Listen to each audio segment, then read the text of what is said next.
Symbol and John Shepherd, you wearing the tip in it. If that's it, what's your else again? On the ship of my gas, that up, yeah, eat it. So, the ship on me, you don't see it, eat it. Itty face, booty fat, eat my vegetables. Itty face, but a tag, I'm professional. Make a splash, always got that drip fit. Manifesting every wish, professional, she never miss. Professional, she gon' go. Gonna handle all of this, yeah. Professional, she gon' go.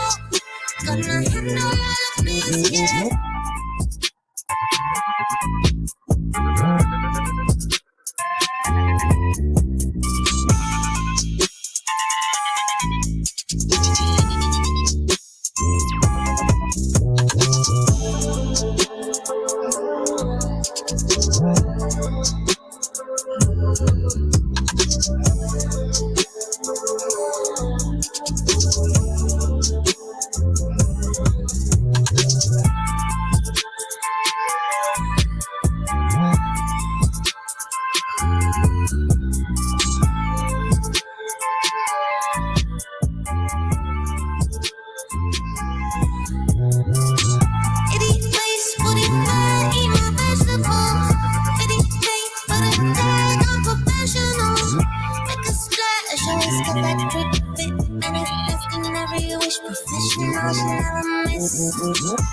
yeah. What's up, Holly Wallace in the house? What's going on, baby? How you doing? Y'all know how we do over here in the Talk Box. We got a different way to come on tonight, y'all. We thought we were going to hit y'all with some fish. No. Anyway, we're going to roll into the night. We're going to talk about family. Where you go?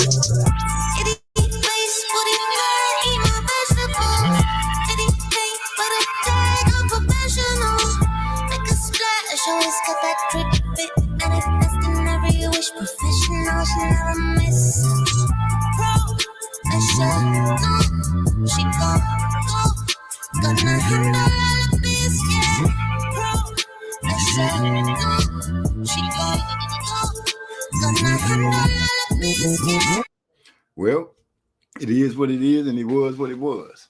Good evening, and welcome to another episode of MZ Talks Boxing, where I am your host, MZ, and we gonna talk about it.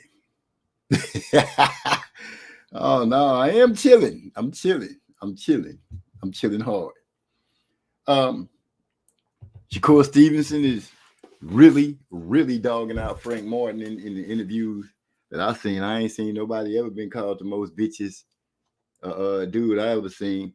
I'm just saying that's what the man said. I ain't paraphrasing nothing. That's what he said. He blaming Frank Martin for pulling out. Kind of going hard on Frank though. Yeah, I don't remember him going this hard on any other person that pulled out of the fight on him.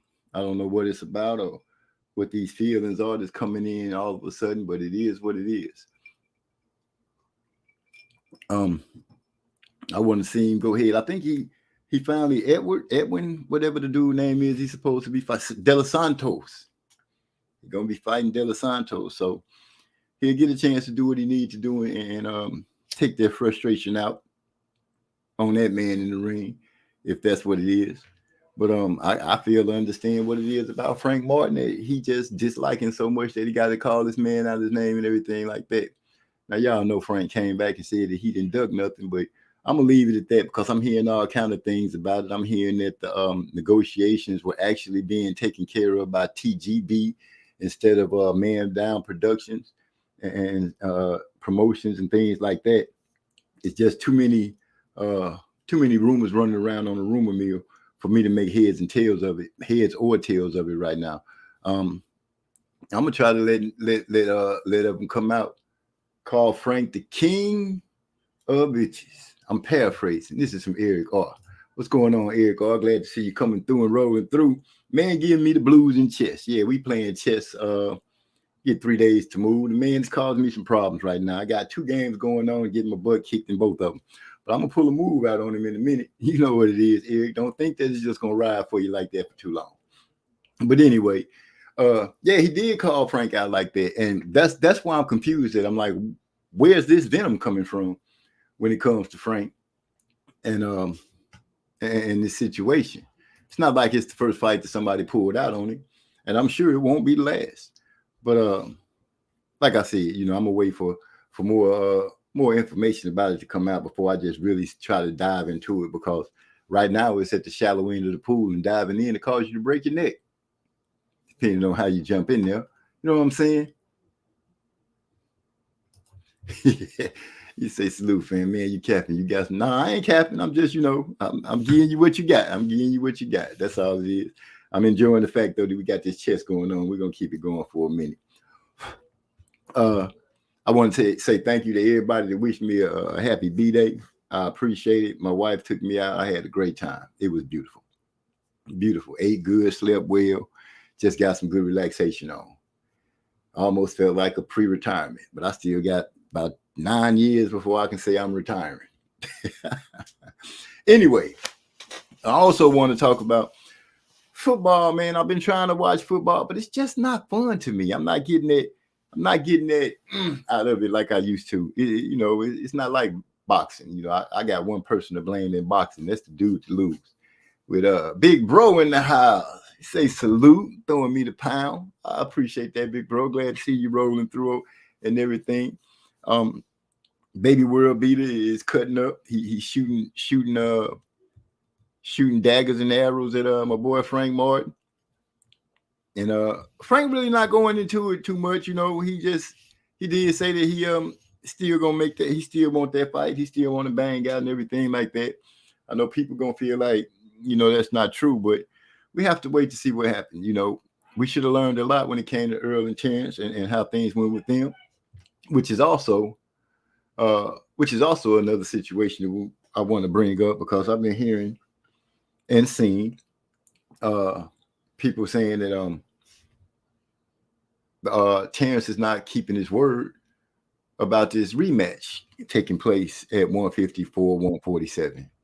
Who we got here? We got, man, look at that. We got Marlo in the house. What's going on, bro? How you doing? What's good, bro?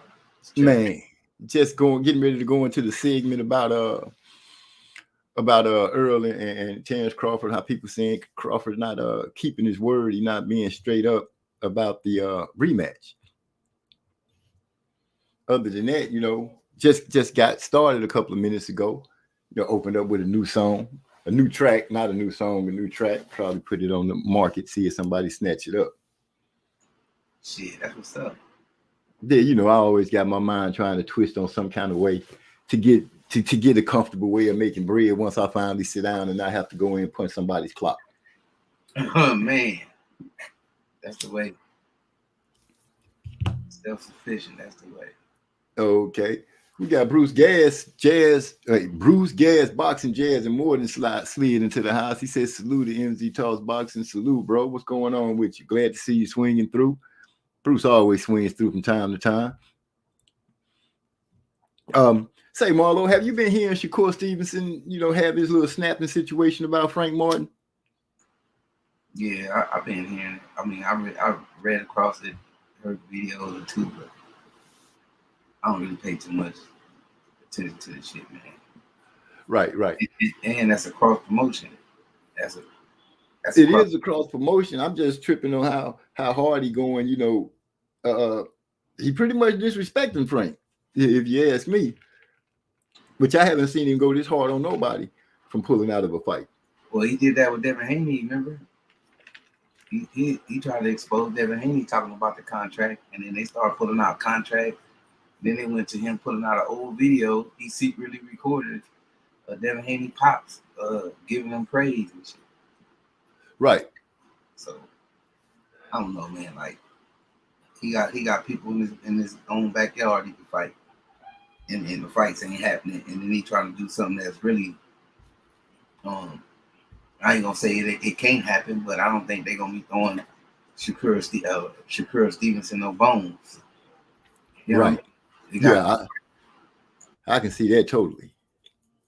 I can see that totally. Right now, boxing is really turning more into a soap opera than a sport. You know, these cats are the cats with the big names are starting to dare I say be wishy washy.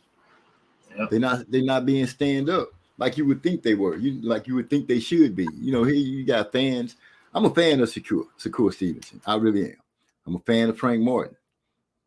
I like Terrence Crawford. Still not better than Earl Spence, but I like Terrence Crawford. You know, the big names, Tyson Fury, a big name. We ain't seen him fight since when? Now all of a sudden he going across. You know, it's turning into a bunch of nonsense that I think can be avoided. It ain't. It's in my mind. I would think it's not that hard to make a fight if you really want to fight. We've heard so many fighters say, if you really want to fight this dude, you're gonna fight this dude, regardless of what kind of stand-ups and problems there are.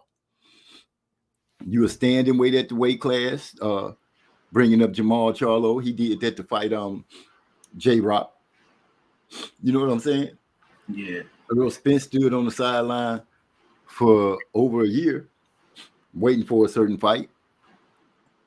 Did what he had to do to make that weight class. Got his ass tore up. Now I'm hearing that Crawford is saying that the rematch has to take place at 147. Yeah. Ernest Davis, salute, bro. Eric R, salute. Bruce Gas, salute. Gil Cole, salute, bro. Yeah, man, that's the shit right there. Like, motherfuckers ain't stand up motherfuckers. Like, motherfucker tell you anything that you want to hear, take advantage of you when you giving a motherfucker opportunity. And that's what I was saying earlier. Like, I can't get mad no more if a motherfucker don't want to let his old go because another motherfucker is lowballing him, as we say, like the Shakur Stevenson and Frank Martin situation, or like Canelo been doing motherfuckers with the hydration clause and all that shit. Like, some people take it, and you know what I'm saying, they daring, and a lot of motherfuckers get shitted on after they lose. You know what I'm saying? Not, and none of those circumstances is considered. Like, oh, maybe he was weight drained. You know what I'm saying? Maybe because Canelo giving out hydration clause and shit, catch weights and some more shit. But it's only weight drain when it comes to certain people. You know what I mean? Any other time, the goalposts move when it's obviously time for another motherfucker to go on and move up. It's probably his last hurrah at the weight at that weight. You feel what I'm saying? No, Exactly. it was clearly like no energy. And then you hear motherfuckers say it 1 week, and then 2 weeks later, when they fighters say some crazy shit off the wall, that shit weight drain is unheard of anymore. You know what I'm saying? Oh, Right, right. why he ain't fighting? Why he don't want to fight again at 47 and all that shit? Like, man, the dude said himself that he was willing to go to 54. He said, okay, I'm cool with the rematch at 54. I was gonna go up there and fight Charlo, or I was gonna I'm ready to go up there anyway. I was gonna go up there and fight Charlo. Like, and then now all of a sudden it's a whole nother change of heart.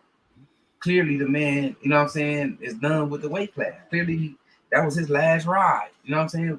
His last ride probably was Ugas, to be honest. That was his last fight. And inactivity probably had a lot to do with it.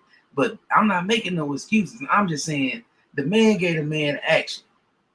You know what I'm saying? Gave him everything he wanted on the contract to make the fight happen. Did everything he needed to do to make the fight happen. You would think that it would be some honor in that a motherfucker would be like, you know what, man? You know what I'm saying? Motherfuckers wouldn't give me no chance, as he say. Uh, yada yada yada. You know what I'm saying? Fuck it. Let's go on and do the shit on at 54. You know what I'm saying? I give you a shot. You know what I mean? Even though the belts ain't gonna be on the line, because obviously he said it ain't that important to him because he said he done with 54. I mean with 47. Well, if I won't be able to remember it word for word, but the man did say when he fought Ugas, or right before he fought Ugas, he said, I got 2 fights left. Ugas, and then I want to go after Chance Crawford for the belt, for the last belt. And after that, I'm out. He didn't even say anything about defending the belts at 47. his dream was, as he put it, was to be the first undisputed champion at 147 in the four belt era. That was his words. He didn't say he was going to defend it. He was like, that was going to be the last thing that he had to do, and then he was going to 54. He lost. Win, lose, or draw, his from what I understood, his plans was to move to 154, to move up. Hey, I want to say this for somebody who might say, troll you and act like he did at when Brian Custer told him that he said he didn't say that he was in it to get the money. But I think that had a lot. Jesse Aguilera, salute, man. I think that had a lot to do more with, what I'm saying, him knowing that, this is last hurrah at the weight class. And he might lose. I mean, if you look at the fight, like, I didn't see no energy in that fight from Earl. It wasn't the same Earl. And ain't nobody making excuses. I'm just saying that's what it looked like, not just to me, to a lot of motherfuckers. And that's a sign of weight gain. Excuse me. But my point of saying that is, if that's what you're trying to take advantage of, I mean, that's some snake shit. Like, the motherfucker gave you the opportunity to win, lose, or draw. He didn't pull out. He could have pulled out. You know what I'm saying? He didn't have to have a fight, but he gave you the opportunity to win, lose, or draw. And you would think that a motherfucker would stand on business. You know what I'm saying? And be like, yeah, fuck that. Let's do it. You activated the rematch. Let's do it at 54. Correct. It looked like that ain't happening, man. Which is sad, because listening to them speak to each other at the end of the fight, Terrence gave me the indication that, yeah, we're gonna do it wherever we need to do it, to make the statement that, this the hurt business. He did say that we in the hurt business, that's what we supposed to be trying to do. But he made mention that, Earl gave me the opportunity, this and that. It's only fair that I give it to him back. When the question was raised about him fighting at 154, he said, yeah, we can do it at 154, because it was kind of hard for me to make this weight too. Which put in my mind instantly, okay, they probably fight at 154. I'm thinking Crawford can go back down if he want to. They're going to give him the same opportunity like they give Canelo to move up and down. I'm figuring this man, he had 2-time undisputed. He should get that. He should at least get that. But for him to all of a sudden change and do a 180 and say, nah, we got to fight at 147. Yeah, that's kind of strange to me. I'm going to pull a card like everybody else. If you're confident you can whoop him again, what's the problem with whooping 154? If you saying that you having a hard time making 147 yourself. See, if he hadn't made that statement, then I don't think it would be a comeback to any other conversation. But since he made the statement about doing it at 154, that puts him out there again with people questioning his words and his integrity, because, prior to that, people were saying, hey, man, this man ain't moving quite straight. And what's up, Jesse Aguilar? I don't want you to think I missed you. I just was giving everybody a chance, giving Marlo a chance to speak. Joseph Brown, salute, bro. Oh, Joseph Brown in the house. What's going on, man? Glad to see you. Let me jump into the chat a little bit. The first thing that was said that had something to do with the chat is I don't like when Shakur be operating from his mama energy. What? I don't get that one. He said Bud trying to pull Earl's card so he can get that rematch canceled so he can go to 168.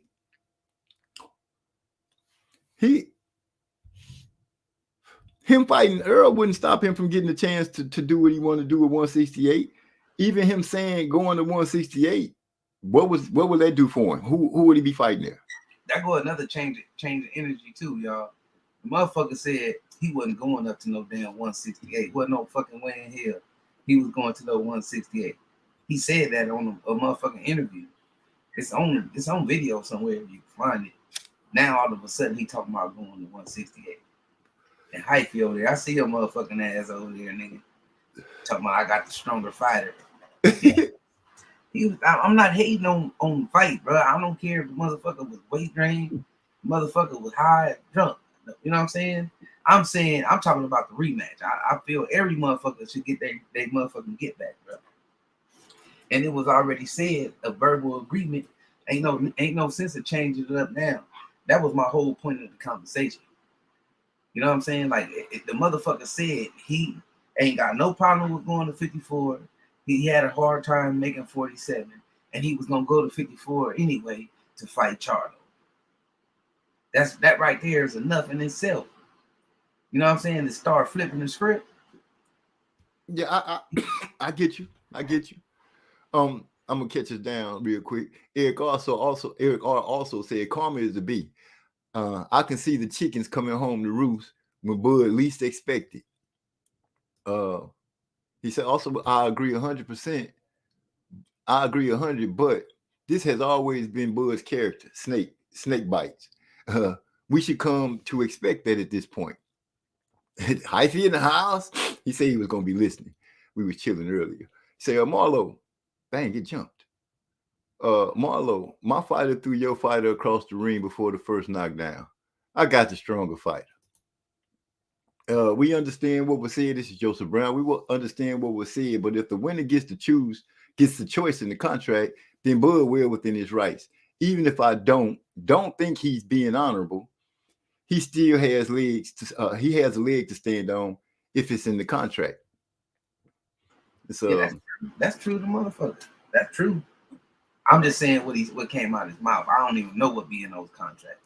I had no idea, and I know Earl was the main motherfucker in control of the contract. So I'm sure it ain't just in his. You know what I'm saying? It ain't just in the winner's favor. But right. I'm just saying, if the contract is what it is, I think that the motherfucker get to choose. And all I'm saying is, damn, the motherfucker said he didn't have no problem with going to 54. Now all of a sudden it's a problem. You feel what I'm saying? Yeah. That's all I'm saying. Here God say he ain't gonna wake up one day and start moving like Andre Ward. Nope. He gonna move like that bitter ass ninja from Omaha. Big Bro say, so in other words, keep your word. Trey X in the house. Fact. That's the bottom line. Cause Stone Cold says so. Keep your word. Just keep your word. Salute. Don't forget to hit the like button. Thanks, bro. Thanks a lot. Y'all heard Trey X. Hit that like button. Not to mention, when it comes down to this not fighting at 147, when I don't know if people remember, but I do.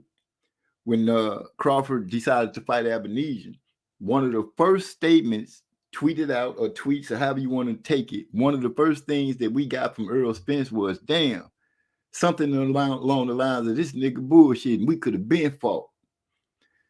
This shit ain't fun. It ain't easy making 140s. It ain't easy making this weight no more. Those was the words that I remember him tweeting. But like you said, Marlo, he didn't leave. He didn't falter from his plan. He still gave everybody what they wanted, the fight with Terrence Crawford. Some people say Crawford was the one made the fight, but you heard Crawford in the after the fight with the cameras and the microphone rolling say, you made this happen. Yeah, you can't take that back. Yeah, that's why I say I don't even see the shit the same no more if we gonna move the goalpost. You feel what I'm saying? Like these motherfucking fighters shouldn't get into no motherfucking fight if the motherfucker ain't gonna honor their contract, ain't gonna honor their word. Ain't no, you know what I'm saying? Motherfucker gonna sneak your like a lot of chances ain't gonna be took. Then the fans throw you under the bus. You know what I'm saying? Motherfucker, I don't even want to see the rematch no more. You feel what I'm saying? So True. It's a lot of things that go with that, let alone that a person that people act like they ain't never seen a fighter weight drain. You know what I'm saying? Like that's all out the window when it comes to certain fighters. And the motherfucker not making no excuses at all. Motherfucker taking their ass whipping and only asking for his get back, you know what I'm saying, at 54. When the motherfucker gave you all the terms in the contract you asked for, the motherfucker could have just walked away from your motherfucking ass and blamed it all on you. Oh, this motherfucker can't sell a TV dinner. You know how they be talking. Right. He want all this shit in the goddamn contract. Man, fuck that WBO strap, man. I'm out of here, man. I can't wait to make the weight. But he didn't do that. Like he put on a motherfucking event, a hell of an event. You know what I'm saying? Came short on. Came short, took his ass whooping. You know what I'm saying? And then after the thing, he was asking, man, shit, yeah, I want my rematch, man. I'm hoping it could be at 54. You know what I'm saying? Shit, that ain't no problem. I'm planning on going there anyway. I was gonna go there and fight Charlo. I'm tired of making the weight also. You know what I'm saying? Yeah. Those kind of things be said, and then a motherfucker cool with a motherfucker saying, nah, I changed my mind. I think it's better off us fighting right here at 47, knowing damn well the fighter knows. You know what I'm saying? If the fans don't know, the fighter know damn well it's an advantage. He know what the fuck he seen in that ring that day. You know what I'm saying? He know Right. that. He know that wasn't him at his best.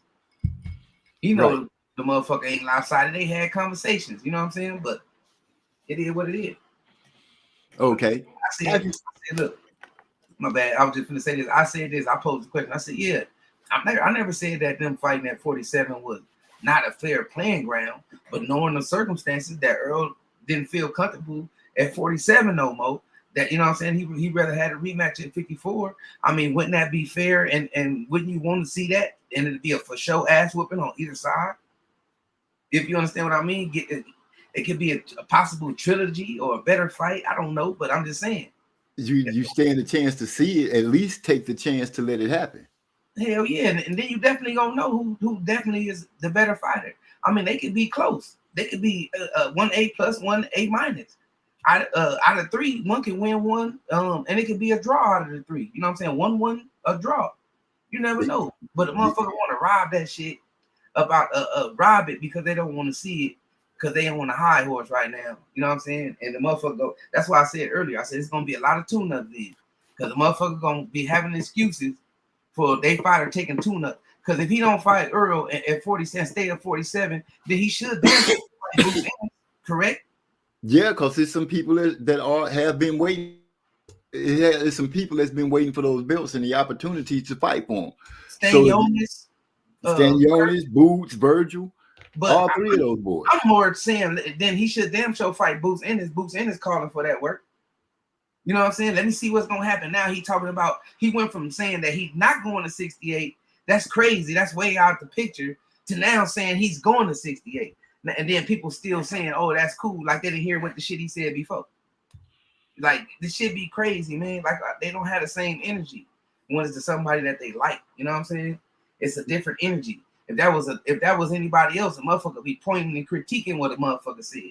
Motherfucker had the nerve to critique Earl, and Earl the one who fucking changed all the stipulations in the contract just to give us the fight. I don't be understanding some of this stuff, man. You know, that's how the sport is. You know, the fans got to bump heads some kind of way. Let me read Hyphy. Hyphy says, Earl told us his goal was to take Terrence's belt and become undisputed. Don't switch up now. Never switched up. Never have I switched up when it come down to talking about Earl Spence, Terrence Crawford, Deontay Wilder, Andy Ruiz, any fighter. I always stick with the same thing. Yeah, can you hear me? This is why I say he trolling, bro. This is why I say he trolling. We both never said, we both clarified and everything. He still came with that. We both clarified the man lost. You know what I'm saying? He said he can't make the weight. Like, what more do you want us to say? Right. We said that the man lost. He said out his own mouth, it's over with for 47. He can't make the weight no more. What more do you want us to say? God damn it! You want to see the he cool with seeing a repeat of a weight drain motherfucker up in there instead of going as two fighters at their best. You know what I'm saying? Both of them feeling comfortable. Because I don't see Earl feeling uncomfortable. I mean, Bud feeling uncomfortable at 54. No, I don't either. Fight Charlo, right? He was willing to. Yeah, he was willing to go up to fight Charlo. That's what I'm saying. So I'm saying both of them comfortable. No fucking excuses. A good fight. You know what I'm saying? The first one went like 9 or 10 rounds, so you're gonna at least get that. You know what I'm saying? Mike, if you feel like it's gonna be the same results, you're gonna know that okay, this motherfucker was at his best and he still lost. That there makes the difference. What you just said. And also we got a chance to see it though. We got a chance to see, oh damn, this can be a potential trilogy or not. You know what I'm saying? Yeah, but, I do. Motherfuckers are trying to take all that away by shitting on the motherfucker because a motherfucker don't want to let a motherfucker don't want to hold a motherfucker accountable for his words. You know what I'm saying? Right. Big Bro said that's definitely a duck move. He said, Eric Goss said, all I know is Floyd never moved like this. Floyd don't fold though. That's why everybody Floyd, just like Canelo, you know what I'm saying? Just like Oscar, they all, if you ain't gonna fold and take what I'm gonna give you, fuck you. They not bowing down. You know what I'm saying? Right. They not Right. changed. Earl did that. Earl gave us what we want to see. Floyd didn't care about giving us what we wanted to see. If the motherfucker's not gonna take this 70-30 or whatever he gonna offer him and his what catch weight or whatever. Earl, I mean, what's his name? Floyd not bending. Canelo not bending. None of these motherfuckers, Pacquiao and them, or Pacquiao have played a fair fight versus Ugas, but you know what I mean though. Yeah, A lot of these motherfuckers ain't bending. and when it comes down to Floyd, we have to give him the credit, because if anybody played both sides of the coin, it would be him, because he was on that side where he was begging for those fights and begging to get that money. And like you said, Oscar De La Hoya took him through the ringer. Picked the height, picked the weight, picked the gloves, picked everything. Picked the bigger purse, part of the purse.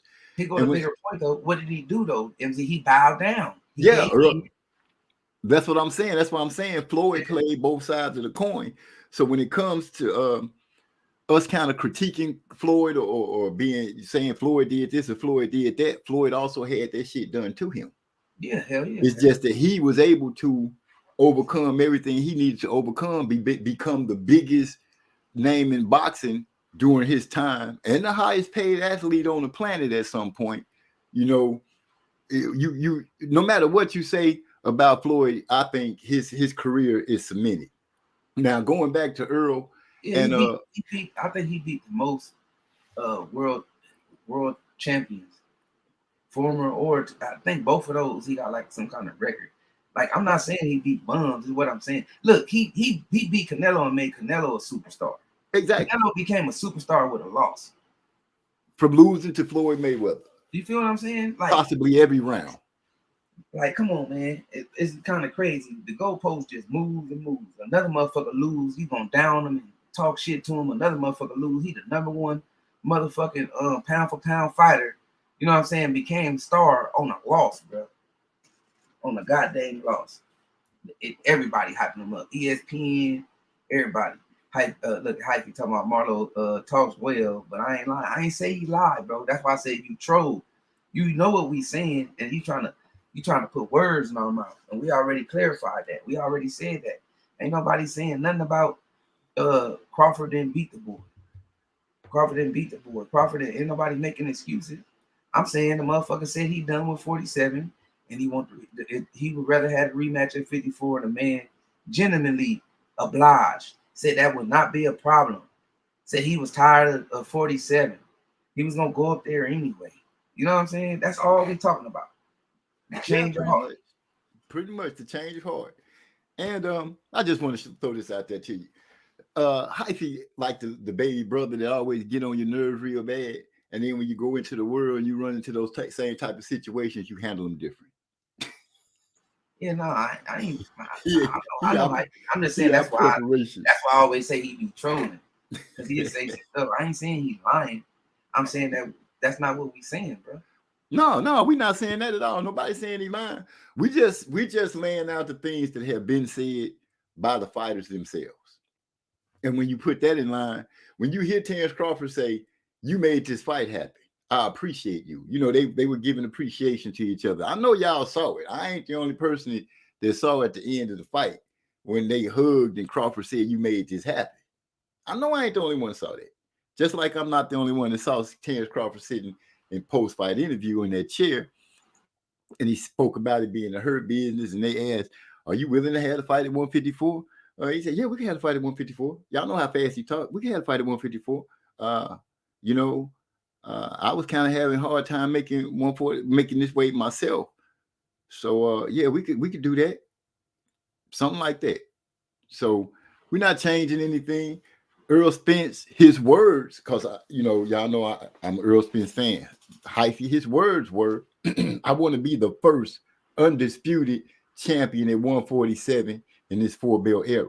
That was what he was pushing for. He wanted to be the first. That would have been his hurrah fight going to 147. If he had to beat Crawford, it would have been if it would have been a rematch. I'm pretty much willing to believe it was going to take place at 154 if Earl had a won. Look what he said. That don't got nothing to do with what we talking about. He said, "How come we ain't upset about Bivol for giving Canelo a rematch? Like, it don't got nothing to do with what we talking about." Bivol, to go on that though, Bivol did say he was willing to give Canelo a rematch, but Canelo belts have to be on the line. That's what he said. Canelo don't want to put his belts on the line against Bivol. Yeah, but that wasn't even, they ain't got nothing to do with what we was talking about though. My point, like, man, Canelo beat Bivol beat Canelo ass, man. Shit. What he gonna what you want him to go backwards and go Bivol to go down to 60 and he said he will too. Yeah, he said he would. It's not the same. You know what I'm saying? It's not the same. Both of these guys was at 47. Both of these guys said they was, you know what I'm saying, having trouble making the weight. The rematch, one of them wanted at 54, the other one obliged. That's what we talking about here. And then he changed his mind. Yeah, and he changed his mind. He'd rather have the advantage. So that's what we talking about, bro. Like everything else is just really just throwing off the conversation. You know what I'm saying? Like, and I thought there was no honor among thieves. I didn't know gentlemen Don't don't have have honor honor anymore. because I that's didn't know that. bullshit. Yeah, a motherfucker say, fuck it, I'm gonna give you everything you want, bro, so we can have this fight, bro. The fans want to see this fight. Let's make it happen. 50-50, whatever. You know what I'm saying? You can have we could do a coin toss for who come out first. I don't give a fuck. You know what I'm saying? And I'm putting out here, and the motherfucker just gets shitted on. That's why I don't even, it don't even make sense for these other fighters to do it. Cause look how the fans gonna treat it and look at it. Like look how the other fighter gonna do it. Yeah, like a motherfucker ain't did shit. Motherfucker had to go through hoops to make it happen for you. And then when I make it happen, and I ask for a gentleman, you know what I'm saying, a gentleman's word that fuck it, we can have it at whatever happened, no matter if I win or I lose. You know what I'm saying? The rematch will have to be at 54 because I can't make this weight no more. And the motherfucker say, cool, I'm with that. And then once he see what he see, you know what I'm saying? Once he see what he see, a motherfucker, he looked real weak. You know what I'm saying? You looked real slow. So I'd rather see you here. I don't want to see you at your best. So that's what I'm seeing. You know what I'm saying? Regardless of what the contract say. You know what I'm saying? We ain't gonna get to see it. We ain't gonna get to see these motherfuckers fight each other at their best. At their best. We'll see one at pretty much his best, but not the other. Big Bro say, how if you know he heard and wait, dang, it jumped. Oh, how if you know he heard and seen Crawford say that, bro? He laughing because he think you have, yeah, you rattled about it. Oh no, I'm good. I'm great. Bivol gave Canelo a shot at his title, and in return, he wanted a shot at Canelo's. And Nello said no. What are you getting at, Hyphy? That's Eric R's asking. Gil Coles jumps in and say, I don't think Bud wrong for changing his mind and keeping it at 147. Some kind of way he gonna try to squeeze Keith in there. Man, you already know that's coming. That's why I said that's how I respect it up here. It's some kind of way he gonna get Keith in that conversation.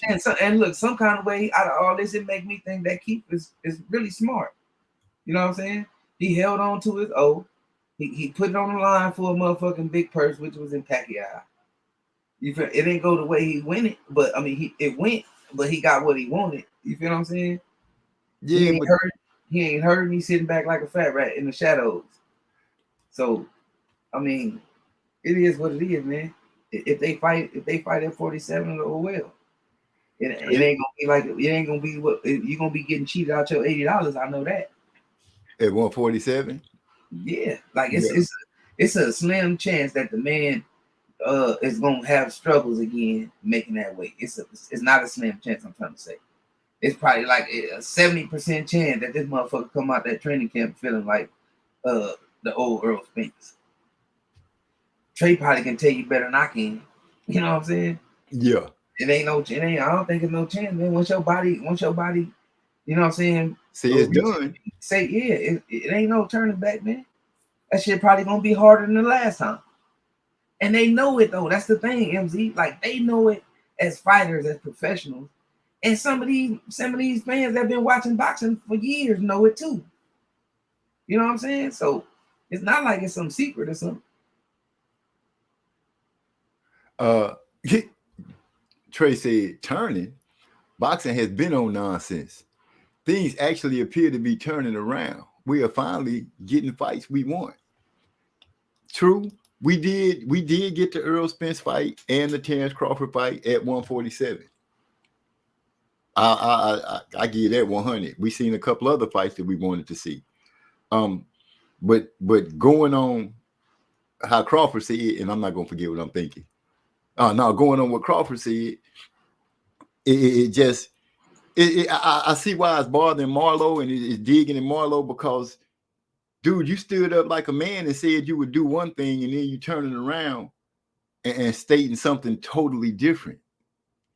And when it came down to it, we we heard Earl in different interviews and stuff talk about how much he gave Crawford. The reason they took he said he wasn't making a bet with Crawford was because he was like, man, I already gave this man too much money to make this fight.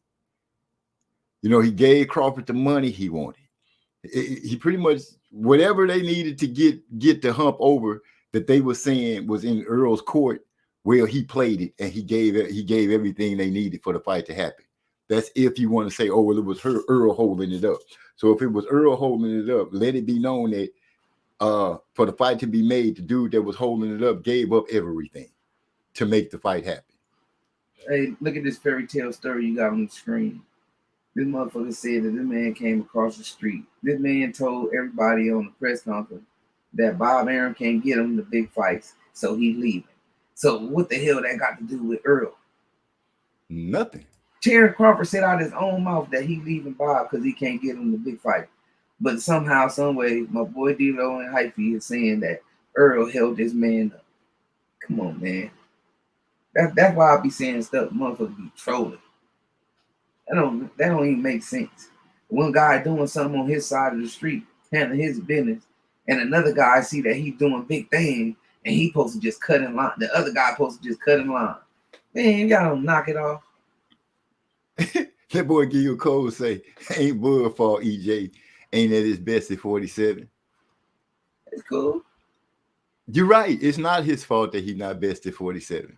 So the thing that bothers me about Earl is he probably gonna want to stand by his words so much, and he want to get his get back so bad that he'll be foolish enough, I believe, to go and try to do 147 again. Oh, me too. I truly believe that he'll do that, and I think Bud know that because you know at one point before the fight was made, Bud was poking at him. Just for the bread too, MZ. I think he'd do it just for the bread. But I'm just saying, it's a chance. Just like I told him earlier, it's a chance that he can come back and make the weight and be, you know what I'm saying, in good shape. But I don't know how much of a high percentage it is that he can do that, man. I don't know what he's walking around with right now. I don't know, you know what I'm saying? I ain't that nigga body, but most people bodies, you know what I'm saying, once they say it's done, it's done. Right. Saluting Napoleon Armstrong in the house. I'm gonna read this for Gil Cole. But everything that Marlo and I brought up was actually something that one of the fighters said. We're not doing the hypothetical. Did Bud ask for more money at 54? If he did, and EJ said no, and Bud probably said we're gonna run it back at 147. We don't know what the contract said, but what we do know is a fact that the contract had a rematch clause in it because they both spoke about it in interviews. That we do know. No, that's not. Oh my bad. I was reading the thing. I was saying that that's not the case. They saying that. Well, what's his name? Gil Cole? No, this is the so-called. This Stevie Nelson. Oh, Stevie Nelson is saying that they're gonna honor the activation clause, but if they want to do it, it's gonna have to be at 47 if he want it, and they hoping, and this is his words too, and they hoping that Spence turn it down. You know what I'm saying? He's saying that they picking 47 in hopes that Spence turn the fight down. That's crazy. Well, I guess it's not. Rod X say, Spence supporters, do y'all really want to see a rematch? Yes, I really want to see a rematch At 54? because the man deserves a rematch, regardless of how bad you think he got beat in the first fight. That man, if they agree to have a rematch, then that's what it is. Simple and plain. I don't believe that I saw the best Earl Spence fighting Terrence Crawford that night. I don't care how anybody else feel when it comes to me seeing that man fight. That's not the dude I'm used to seeing. That's the performance he put on is not a performance I'm used to seeing. Now you can take that any way you want to, but it won't change the fact that that man deserves his rematch.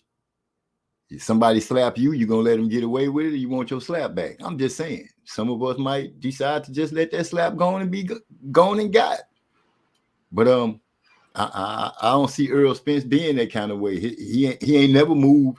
He has not moved in a way that you can really say, "Oh, I don't like the way Earl moved," because he be pulling stunts to get fights and stuff like that. We've never seen him do that. We've never seen him have a hard time making a fight deal up until one opponent.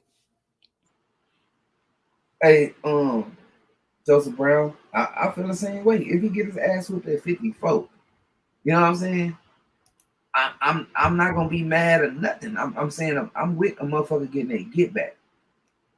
My point was the motherfucker said what they said. I ain't gonna repeat it, but that was just my point. If he take the fight, and I don't blame him if he do. I don't blame him if he do. You know what I'm saying? Take it at 47. Yeah. I'm just saying some motherfuckers got to do what they got to do, shit, to get their bread. I mean, he did have a earning spot to get that second pay-per-view fight, win, lose, or draw to make that money. He earned that. You know what I'm saying? Some people trying to take the shit away from him. Right. So regardless of the fact, if he fight at 47, and that's where they choose to fight him at, I'm just speaking on how I'm looking at it. Like that's a fucking weak ass move. But I ain't asking nobody else to look at it. I just think that's weird. If a motherfucker sitting there talking all that goddamn tough talk, talking about he down to go to 54, and then you get in the ring and you see how the shit play out. You see that this motherfucker is struggling up in there to make 47, and that's the route you choose. That say a lot to me. Y'all don't have to see it the same way. You know what I'm saying? MZ just so happened to say that shit. He feel the same way. That say a lot. You sat there and agreed, man. You know what I'm saying? You sat there and agreed, and now you sitting here telling us, you know what I'm saying? Oh, you changed your mind. You know what I'm saying? I'd rather have the advantage at 47. I don't want to fight you. Instead of beating you at your best. Yeah, I don't want to fight you at your best. I see you struggling right here. Let's stay right here. Instead of saying shit, I'm better than you anyway. Shit, let's go up to 54. Let me prove that I'm better than you. That I'm just better than you. Let me show you that I'm better than you. You know what I'm saying? Like that ain't none of that going on, and we all cool with it. But I ain't cool with it. I'm just saying a lot of people cool with that. With that sucker duck shit, man. I'm not cool with it, man. If I told a nigga, if I whoop a nigga ass in dominoes, you know what I'm saying? I'm talking shit. The nigga say, nigga, you play with 8 dominoes and I beat your ass with 8, nigga. You and I turn it down, nigga. I'm not, you know what I'm saying? What the fuck? Or we playing chess. I put it like that. We playing chess, and I say I take my queen off and still whoop your ass. And nigga say, all right, come on, nigga, let's bet it. Let's run it. And I say, nah, nigga, hell nah. I ain't taking my queen off, nigga. Nah, hell nah. I thought you was that good. You feel what I'm saying? Yeah. Like, now there's some question going on. Now you don't think you can beat me without your queen. You know what I'm saying? Well, you full of that cap. Full as the of cap. youngsters would say. But let me make sure I get Joseph Brown's read. It say, if Earl take the fight at 147, I'm not going to cry for him. If he get his ass, damn it, jump. If he get his ass whooped, I'm not going to mention anything y'all saying on the panel. He grown. If he good with it, so am I. That's what I'm saying. You know, I believe his pride will push him into taking. This is one of the times that people will be saying, okay, somebody should have saved the fighter from himself. But I believe that this dude, in his mind, he can beat Crawford. And he feel like he need his get back. But like Marlo said, I didn't really put the money part into it, but money in it. He may just say, fuck it, let's do it at 47 then. But in his mind, he gonna be saying, oh, weak ass nigga, you know what it is. You want to fight like this. I'm just, paraphrasing and going into the mind of how I do. But yeah, you a bitch ass nigga. You gonna tell me we can do it like this? Cause you know I was gonna keep my word if you had a loss and wanted to rematch. Shit, he kept his word to make the fight. Rod X. So you mean to tell me Lennox Lewis beat every motherfucker he lost to? So you mean to tell me everybody that beat Lennox Lewis is proving that they better than Lennox Lewis? That what you telling me, Rod X? With your theory right there, said Bud already proved that he's better than Spence because he beat him at one time. What's that dude that knocked Lennox Lewis out? Rockman? Yeah, that's why I asked him. But he lost more than once, and he beat everybody that beat him. Is all I'm saying. He done been knocked out, came back and won. I'm just wondering with that logic. So he feel that Lennox Lewis, that everybody that beat Lennox Lewis already proved they better than Lennox Lewis, even though Lennox Lewis came back and whooped that ass. I just want to know that's how we thinking now as boxing fans. Like it's no way that Earl can get his get back. It just Earl need to retire, huh? Yeah, that's pretty much what it's drawing. That's what what it seemed like. Man, that's why I said earlier. Remember, I said that's why these fighters don't want to lose their O, bro. Because this is how it's gonna go. They ain't gonna be able to make no money once the O gone. Once they O gone, man, that shit is over with for them. The way a lot of boxing enthusiasts or boxing fans look at the sport, like it's motherfuckers that done got knocked out, came back and beat the motherfucker ass that knocked him out. Right. Like, and that shit was exciting to see for me. Maybe not y'all, but I done seen some shit like that happen. You know what I mean? So I know it's possible. So I don't see why this shit that I'm saying is so far-fetched when it's been done before. Shit I'm saying has actually been done in this sport before, y'all. Eric R says boxing needs to see the value of rematches and trilogies over a decade of marinating. And Gil Coles, funny as always, he said, "Is strap season over with? Ain't no straps at 154. Yeah, it is. There's some straps at 154. Actually, one of them gonna become available soon as the bell ring when the Canelo fight starts for Charlo. I don't see why it's going to do that, but it's going to do that. There's going to be a strap up for grabbing. Strap season is never over. There's always a strap season. Remember that. Let me see where else we at. Yeah, let's go to Eric R said, yeah, let's go the 154. And I'm gonna beat your orthodox. Oh, Eric, I'm tripping because that's not making sense to me. They could try to say, yeah, let's go to 54 and I'm gonna beat your orthodox ass this time. He didn't fight orthodox. He fought left-handed that fight. Yeah, he fought southpaw. Yeah, he did his thing in southpaw. I'm trying to make sure I'm not trying to be in nobody's business. I'm just trying to say. Here's something that is true that neither of us spoke on, but it is true. Maybe if Earl took care of himself like Crawford and didn't drink, he wouldn't need to go to 154. To me, Crawford is cashing in on his discipline, and that part right there, we cannot take away from the early years with Earl. Earl was getting drunk and partying and doing all kind of things that is not condicative to making legendary status. Crawford chasing that legendary status, regardless of how he moving and how we might like it or not like it. But he trying to get his name where it's gonna ring in the halls of history. Like Mayweather's name gonna ring, like Ali's name rings, like Foreman's name ring. I can see Crawford and what he reaching at and things like that. But yeah, we can't take away from the fact that Earl used to drink. And we know Earl was drinking kind of heavy. That was the one thing as a fan of him that I just couldn't understand. And I never really called him out on it. I never really called him out on it and say, dude, you need that. That's some bullshit you need to stop. When he had the car accident, it rang loud to me. I didn't trip. I just was like, man, let's hope that the dude is all right. That's when Bo Mack made the statement about the drunk ain't shit and things like that. Almond Brown 09 is in the house. Hey, So, MZ, bro, well, Marlo. well, with that being said, then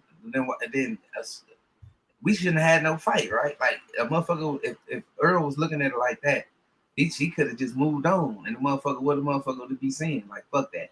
I'm not even finna get this nigga the chance to snatch my O. You know what I'm saying? I done been drinking. My body ain't in shape to handle this. And, you know, that's like Nah. I'm not giving a motherfucker. Yeah, that's true. Like I'm not saying that's not true. I'm talking about a motherfucker giving a motherfucker his word, saying it ain't no problem, and ducking out on it. That's all I'm talking about. Like hell yeah, Earl been drinking. The motherfucker was at the press conference drunk as hell. The girl recorded this nigga drunk out his socks. I ain't saying that. Like I'm not making no excuses for now one. I heard this man say he with going to 54. You know what I'm saying? Right, right. Now advantage, if that's what it is, advantages, let him use it. I mean, let that be the reason then. Let him take it. Like I said earlier though, he feel that this motherfucker is done ran past his stay at 47 and he want to take advantage of that. I mean, let that happen. Like, you know what I mean? It is what it is. But I think that's some weird shit though. Because the motherfucker would have went the other way. I wonder what people would have been saying. And when the motherfucker is looking out for himself and saying fuck the viewers, fuck the fans, fuck giving the fans what they want. I'm still gonna sell a couple 100,000. You know what I'm saying? I'm still gonna go to 54 and make some bread. Like it ain't happen like that. So I don't see it. You know what I mean? I don't see it like that. Right.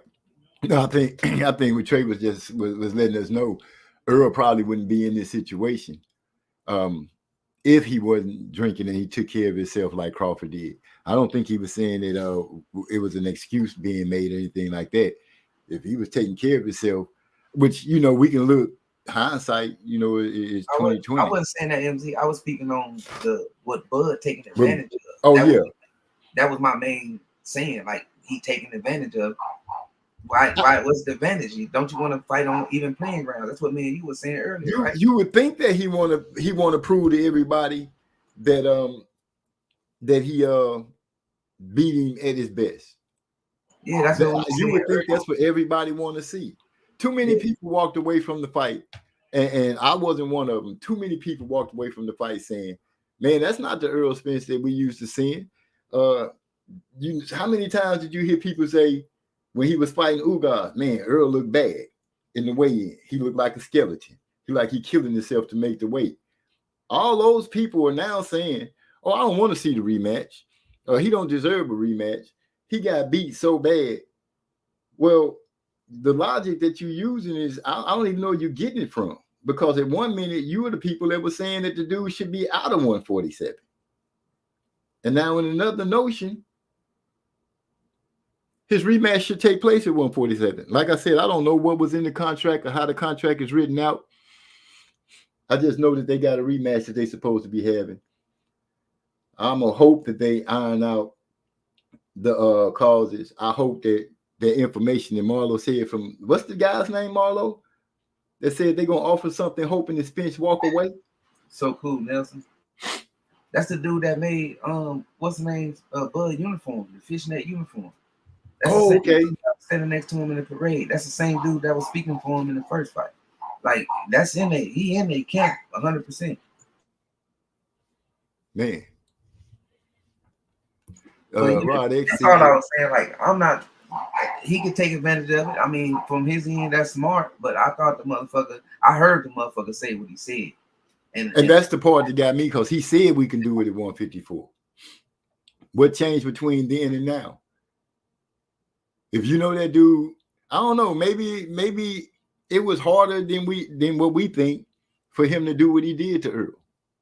Maybe he feel like at 154, if it was this hard for me to do it, it's gonna be damn near impossible. I don't know what he thinking. What I do know is that if he wants to take the 147 route, everybody gonna say well within his rights. But as far as his words going and being a man about it, and as Marlo put it, being a gentleman about it, we spoke this orally to each other and agreed. You're supposed to keep that, man. Yeah, that was our. I thought that was our main point. That the motherfucker it is a contract. You motherfuckers did get out there and put their contract to the public. They both put their word out there to the public also. So we just supposed, well, some of us are going to ignore it, regardless to the fact. You know what I mean? Like, it is what it is. It don't matter where they fight at. You know what I'm saying? It's just one place I'm interested in seeing them fight, and another place I'm really not. Even if the motherfucker beat Bud, I'm just really not interested in that. You know what I'm saying? That's gonna say a lot too if he able to beat Bud at 47. You know what I mean? Gonna say a lot about Bud.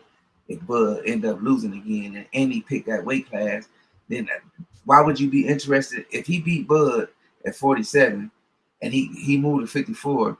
Why would you be interested in seeing the trilogy at 54? You want to see the rematch at 54. So basically, it's over from there. You know what I'm saying? Right.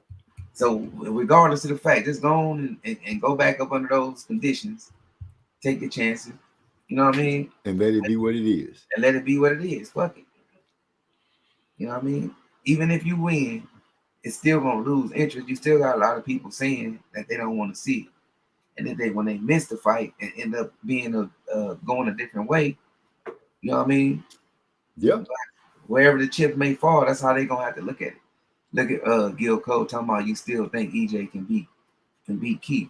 I still think that Keith Thurman running from Earl Spence shadow, man. Somebody say Earl Spence right there. Keith Thurman just take off running. Man, I'm way out of the. I'm way up here. Let me catch up real quick.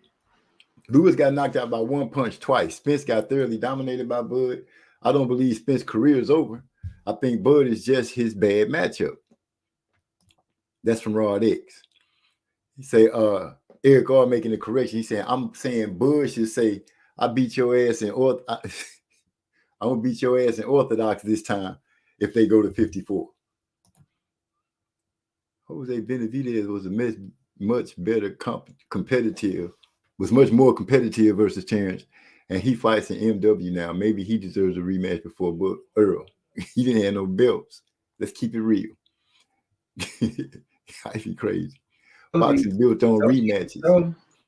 There's always possibility for the loser to win. I never rule it out. The history has always shown this many times. All over the greats would be great if many times all the greats wouldn't be greats if it wasn't for rematches. That's true because if Ali didn't get his rematch against Frazier, then what?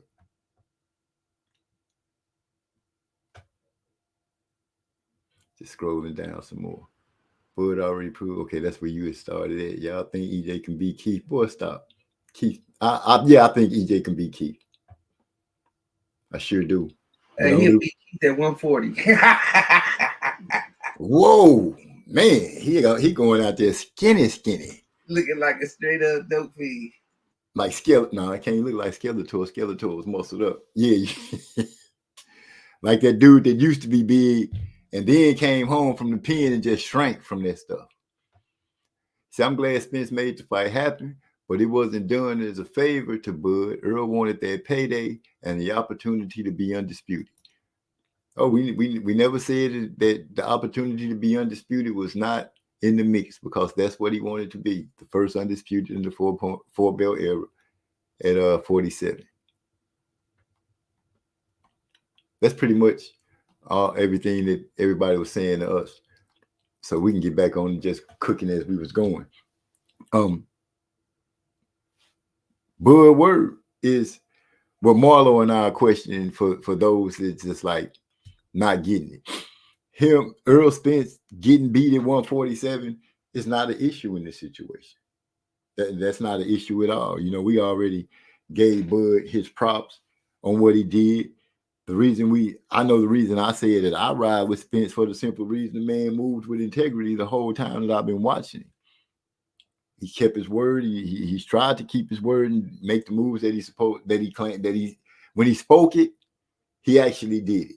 How can you not be intrigued with that? So you got two guys that finally had a fight because whatever your reasons, Earl wanted to be undisputed. He wanted the money. He also said, hey, I got two fights. Ugas was one of them, and the belts was the other. and he was leaving 54. Never did he say that he was going to defend the belts at 47.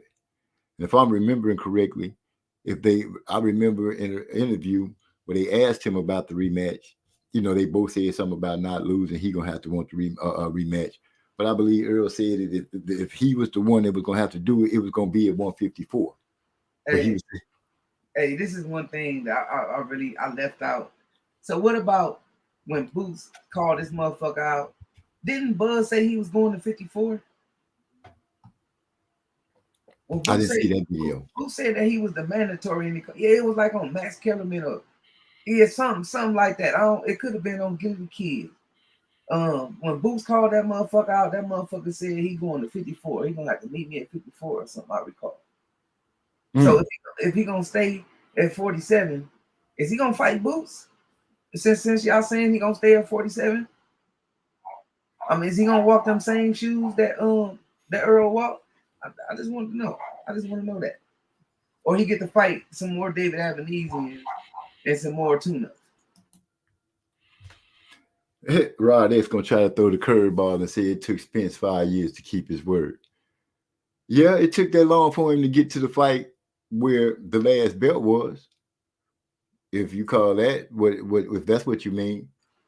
Because I know you alluding I know you alluding to why not take the easy route, which people try to say that he was saying that to duck Crawford, when I know everybody, it was in-house fights to make.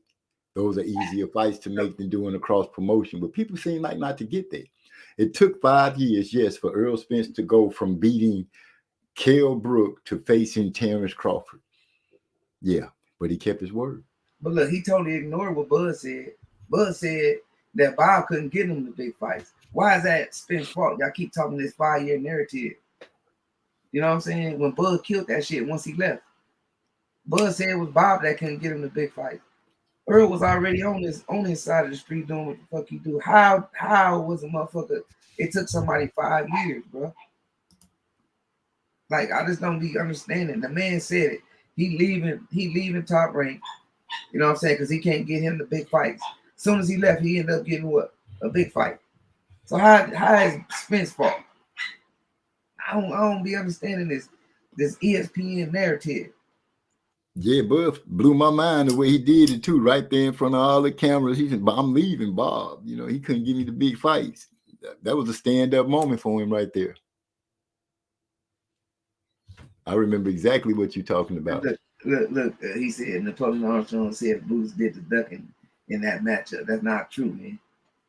He said Boots went the IBF route, remember? Yeah, he told him that he wasn't fighting him. Y'all all heard that man say that shit. That he ain't fighting Boots.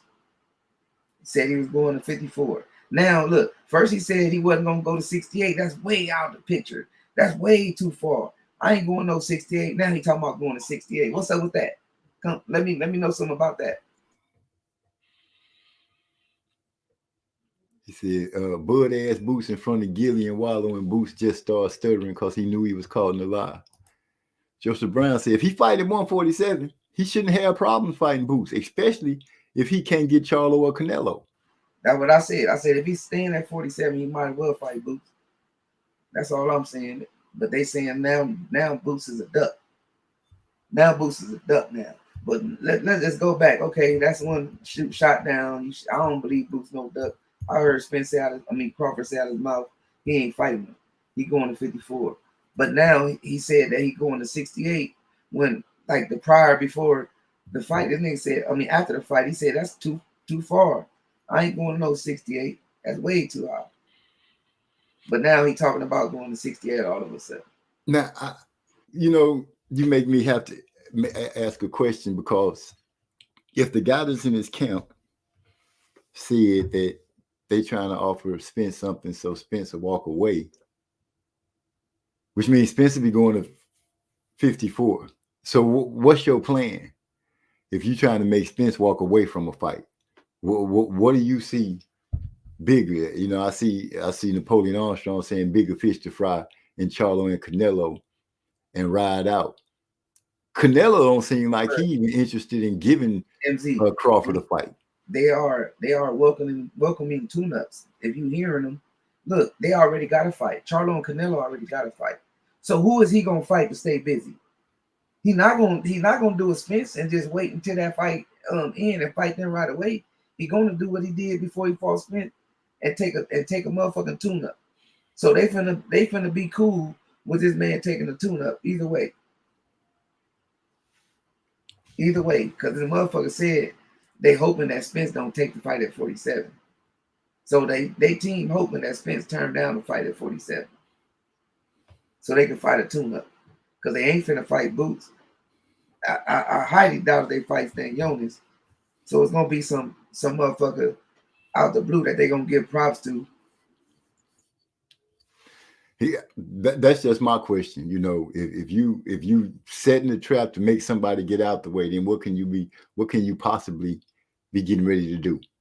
Like you said, Charlo and Canelo got a fight already. Nobody has said any interest in you fighting anybody else in the higher weight class. Nobody. So the only fights that people would be like, "Ooh, this would be a good fight," Boots, Stan Jonas, Virgil, those boys that's already lined up and waiting to get shots at the title.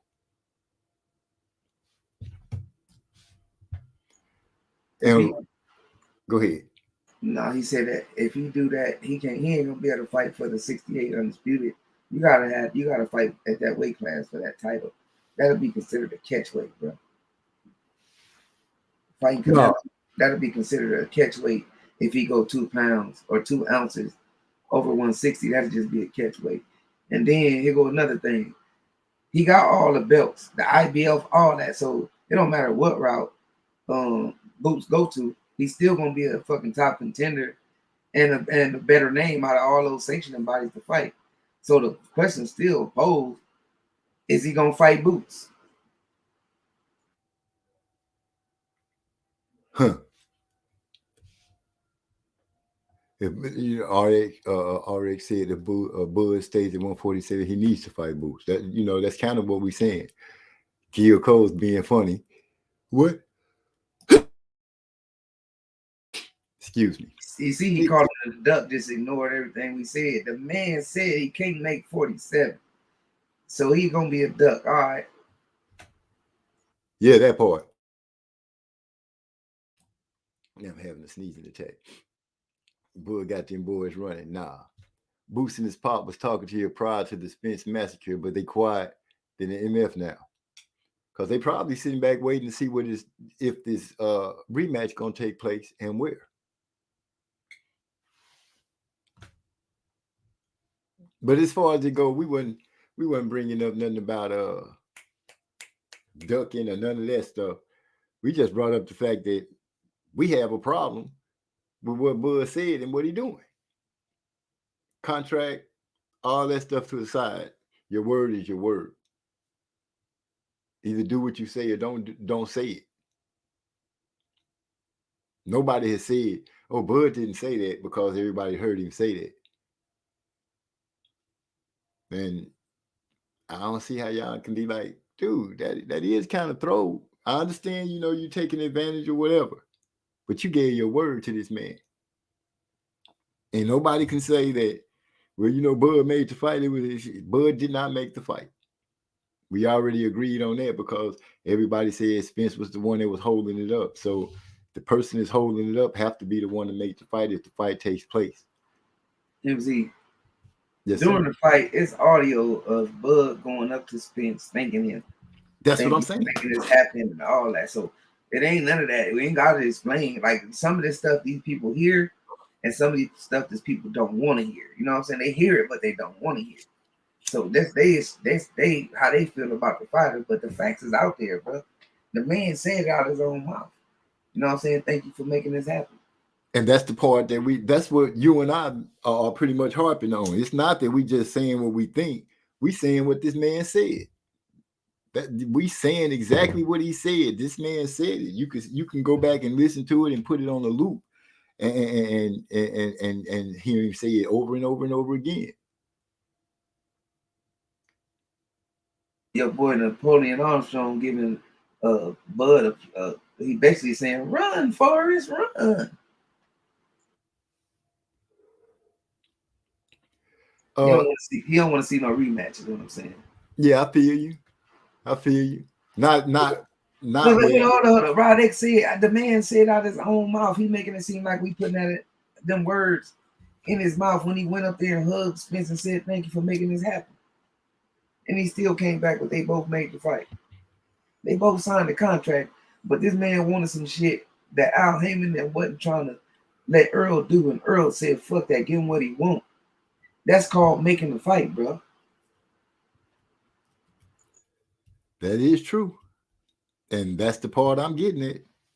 So if you want to say because they both signed the contract, they both made the fight, I'll give you that. But when it came down to, as people love to say, doing the heavy lifting, even though Crawford can pick up 400 pounds deadlift, Earl did the heavy lifting in that negotiation. And when a man tell you, thanks for making the fight, and then he stands up and tells you after the fight, yeah, we could have it at 54 because it's hard for me to make that weight. And then all of a sudden, bam, no, we're just going to do it at 47.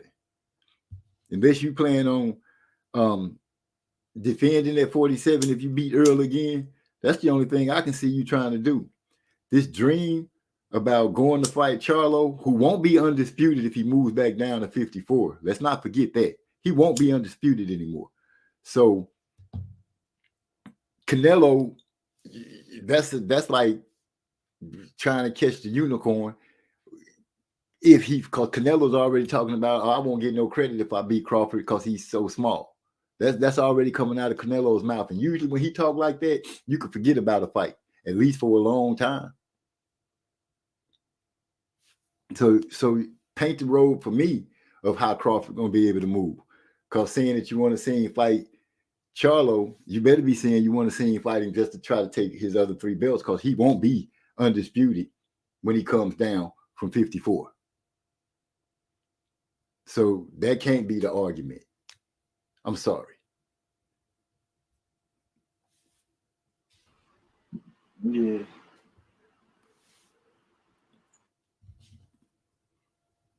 I'm still, Marlo, I'm still trying to get over the fact how they gonna take this man's undisputed from him when he step in the ring with Canelo in the bell rings.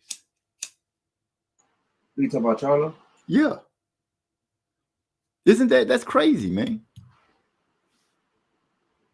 Yeah, that's crazy, man. It only for one side because they didn't do that shit with Canelo. That's what I'm pointing at. They ain't do it with Canelo, man. So I don't know, but it's Tim Zoo down there at 54. There's some fights down there for him anyway. Even if he vacated, he can. That would have been his mandatory anyway. So Joseph maybe Brown said Tim Tszyu could fight Canelo. I mean Crawford. yeah, he ain't gonna want that work. Listen to Napoleon. He talking about Napoleon giving him the green light to sit around and wait for Charlo and Canelo, bro, to fight tune-ups and wait for them to. But when the but if Spence would have got on, he would have been he would have been involved in all kind of duck talk. Like you telling him, you giving him a green light to duck off. A green light. Don't fight no tough competition. Take a tune up and wait for this. Wait for wait for this person or wait for that person. Wait for the winner of this fight. Hell no. Nah. It was heavy lifting going on with there was all tough fights that Spence took to get those straps. That nigga got tough fights to hold him now. he gonna have tough fight. That nigga got what? 3 nice mandatories that'll probably give him some work. I ain't saying he's gonna lose or nothing. No, I ain't saying he gonna lose or nothing, but I'm saying that's gonna be some decent ass work for him. Some good heavy lifting, and it's gonna be a goddamn undisputed title defense. So he win with that. yeah, it's a win-win for him if he do face those guys. But if he go find an Avanesian and pull that nigga from up under a rock, then we know something. We know what's going on, and we know who cool with it. Well, there you have it. In regards, I like them odds. I like making people money. I think he going against and Brown in Champ Ross. This boy is it's retarded. Everybody is in disagreement with Marlo has been called a troll just because our fighter got the better fundamentals. That was some more troll stuff. But he ain't keeping his word. Bro, I didn't even say they disagree with me or not. They are changing the goddamn conversation. That's what I'm saying. I keep saying the shit, and here he go again. Like, you saying stuff that got nothing to do with what we talking about. Like, that's trolling. You know what I'm saying? That's trolling. If you totally listening to us and you trying to go somewhere way left field, that's trolling, I would think. That's all I'm saying. Like, you don't have to disagree with me. You can agree with me and still troll if you going way left field, way off topic. But that's not what we said. Nothing that you said, we said to you. They say Joseph Brown say Marlo the stand is always different when they fighters caught in the crossfire. They fans start sounding like Canelo fans. What has he done? He ain't big enough. Right. Real. But they say this starting to sound like sour grape. Man, I'm mad, bro. Like, we haven't said one thing negative about Crawford's win. Yeah. The only thing we asking is he's saying that we sound like okay with the fact. This what I'm asking. Are people okay with the fact that a man could stand up and say, "Yeah, we're gonna do this," and then turn around and say you want to do something else? Are you okay with that? It don't mean that we sour. I ain't sour. Like I said, it is what it is. If that's what he do, but it tells me a lot. And then you came back with that after we told you that the man said that out of his own mouth. How was that sour grapes? The man said that. When he hugged the man and said that, bro. Like, you made the fight happen. That's still not sour grapes. I'm just saying that the reason for me saying that is to show that this is not coming from me and MZ mouth. This is coming from the fighters themselves mouth. This is not coming from another motherfucker video that we heard. This is what we heard out the fighters' mouth. And that's what I go by. And after Crawford had, so much dirt and stuff had been thrown on his name, for him to stand in the ring and say what he said to Spence, it gave me a different outlook on him. I had kind of opened up a little more to him. I like him as a fighter. Difference about how I feel like he move and what he do. And when he spoke to Spence and said that, I was like, okay, Crawford, maybe I have been looking at him wrong. Maybe he is cooler than what I give him credit for. But then he turned around and do this. And show me something else. Yeah, I know fighters lie all the time. Everybody lie all the time for the most part of it. That's not what I'm getting at. I'm saying this man got what he wanted from his opponent in Earl Spence. Whatever it was, money, whatever it was, he got it. Mm-hmm. He agreed to a rematch. He got the money because they both got paid. He got the 4 belts. He got that. He was the first one to do it in this era. But when you turn around with a guy that did good business with you and was like, fuck it, I'm going to go ahead and do everything you need so we can make the fight happen so we can get paid. And the only thing he asking you for is a rematch. He's not even asking you for your belts. He asking for the rematch at 154 where he'll, in my opinion, be comfortable. Because everybody know he said he was having a damn hell of a time making 147. So with all that being said, say what you gonna do, man. I think Joseph Brown hit it right on the nose. Now all of a sudden, it's Marlo's mental breakdown, huh? What?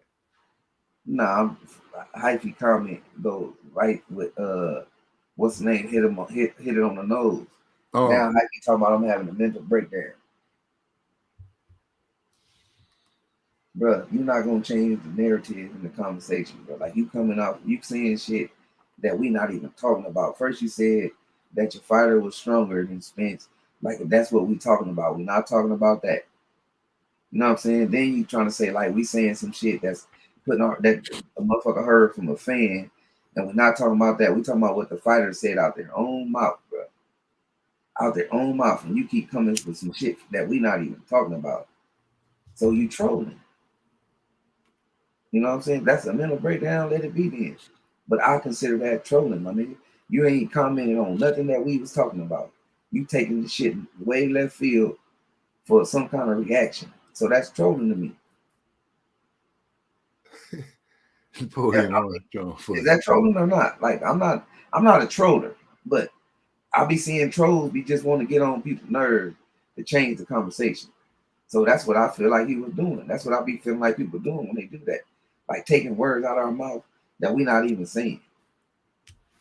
Not one time did we say Crawford was stronger or wasn't stronger than Spence in that fight.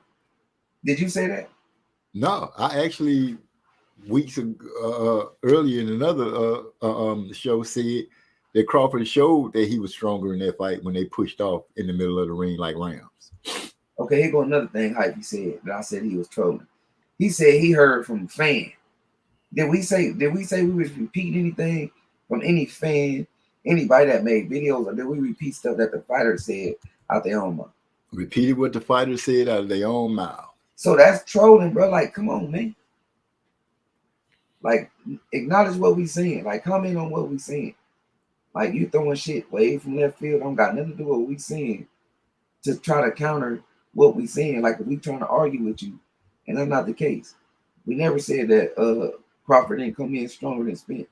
We never said that Bud didn't beat Spence. We never said that, bro. We never put the fight down in general. That chapter closed.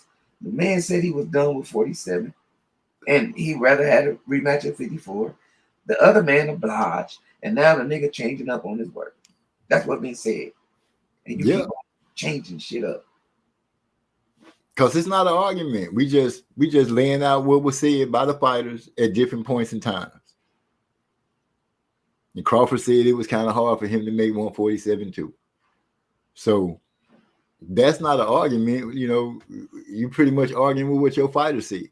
Not with what we said. That's the reason why I was saying he's trolling. Look, right now he said, I wish y'all would acknowledge the fact that Espinoza and Showtime and Heyman don't really want the rematch anyway. How can I acknowledge that when I ain't ever heard them say that? But even if they don't, like we said though, like we were just talking about what came out the fighter's mouth, bro. You know what I'm saying? And we really dealing with just Earl and Crawford and what they said. What they said in the ring after the epic beatdown that Crawford gave Spence. And I hate having to say it like that, but it makes them feel good. So if you could remember that point, number 11. He made that nigga number 11. Shit. Yeah. I know y'all heard that man say that thank you, you made this fight happen. You made this happen. But look, that's not I can acknowledge that though. Like they told Spence not to even sign the contract the first time when Bud asked about the coin toss and all the other weird shit, the 50-50. But he still made it happen, bro. That's what, you know, you just throwing more fuel to our fire. If you understand what I'm saying. Like you proving our point with that one. Like the fighters made that shit happen, even though Spence was advised just to leave it alone. The guy won't too much. And he still made it happen. So why would I care any if they don't want to see the rematch? It's already in the contract. It's already in there. So Napoleon Armstrong said Rabbit got the gun and he got to put icing on the cake his way. Cool with that. Craig said, y'all know Hyphy a 5 on the troll pedigree scale. A bona fide 5 at that. No, I'm just saying though, he acting like it's a crime to say that a person trolling when he know he trolling though. None of his arguments is on topic. They everywhere. They all over the place.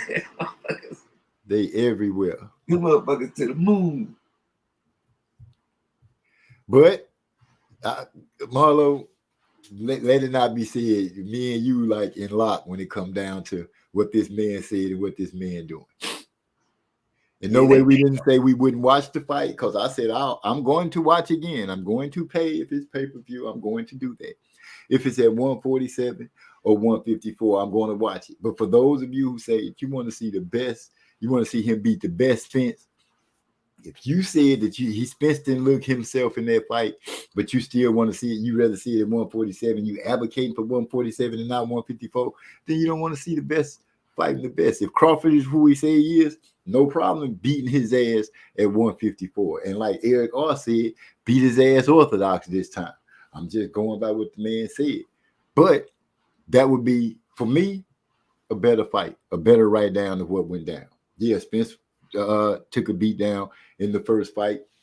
I said, and I'm gonna stand by it. He got his equilibrium knocked off. It wasn't nothing he was gonna do in that fight after that. People say the other things, I really don't care. I didn't really want to go into the weight drain thing because I didn't want to have this kind of discussion.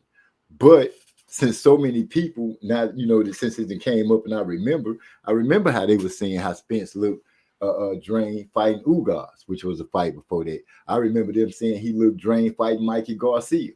People don't gotta pretend like they don't remember that. So let's not say he didn't look drained against Sean Porter too. All that was said. Hey, this nigga Hy-Vee, be crazy. Yeah, nigga. Yeah, I'm saying that nigga. Matter of fact, that nigga from Watts. I mean, it's an East Side Negro, South Central Insider. Dang. He ain't from South Central. That nigga from Watts. He said South Central East Side Negro. That's how East Side niggas get down, man. That's where I'm from the East Side.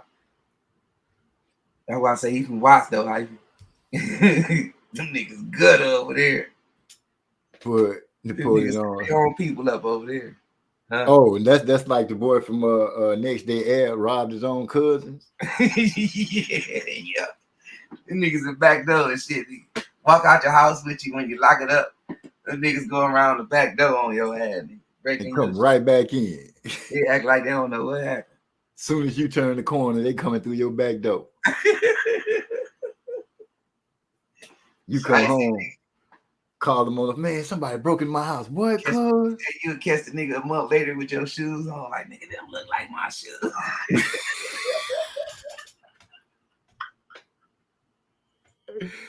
Man, that's cold-blooded right there. You walked out the house and you got the cat. Come on. These kids nowadays sell the shoes, though. Derek Bailey in the house. Salute my brother. What's going on?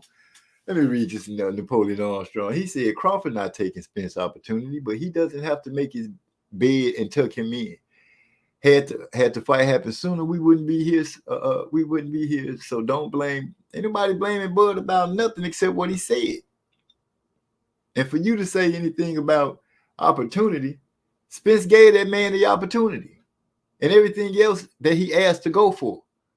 This man not even asking for your belts. He just asking for his chance to fight at his best, where he think his best is, and for you to meet him there. He ain't asking for your belts. Derek Bailey, he ain't trying to change the money or nothing. So I don't see what you're saying. Derek Bailey, salute, bro. Yeah, man. Hey, look, it would have been the same thing. Like, if the shoe was on the other foot, motherfucker would have been talking the same way. You know what I'm saying? That nigga need to give him, he said he was going to give him his rematch. He need to give him his rematch. You know what I'm saying? Like, I don't see what the problem is. Like, now all of a sudden, a motherfucker word ain't shit when it comes to a motherfucker favorite fighter. Motherfucker word ain't shit. He ain't gotta stand on business. You know, he won now. He ain't gotta stand on business. Yeah, I guess that's pretty much what it come up to. Yeah, like that's how I'm seeing it.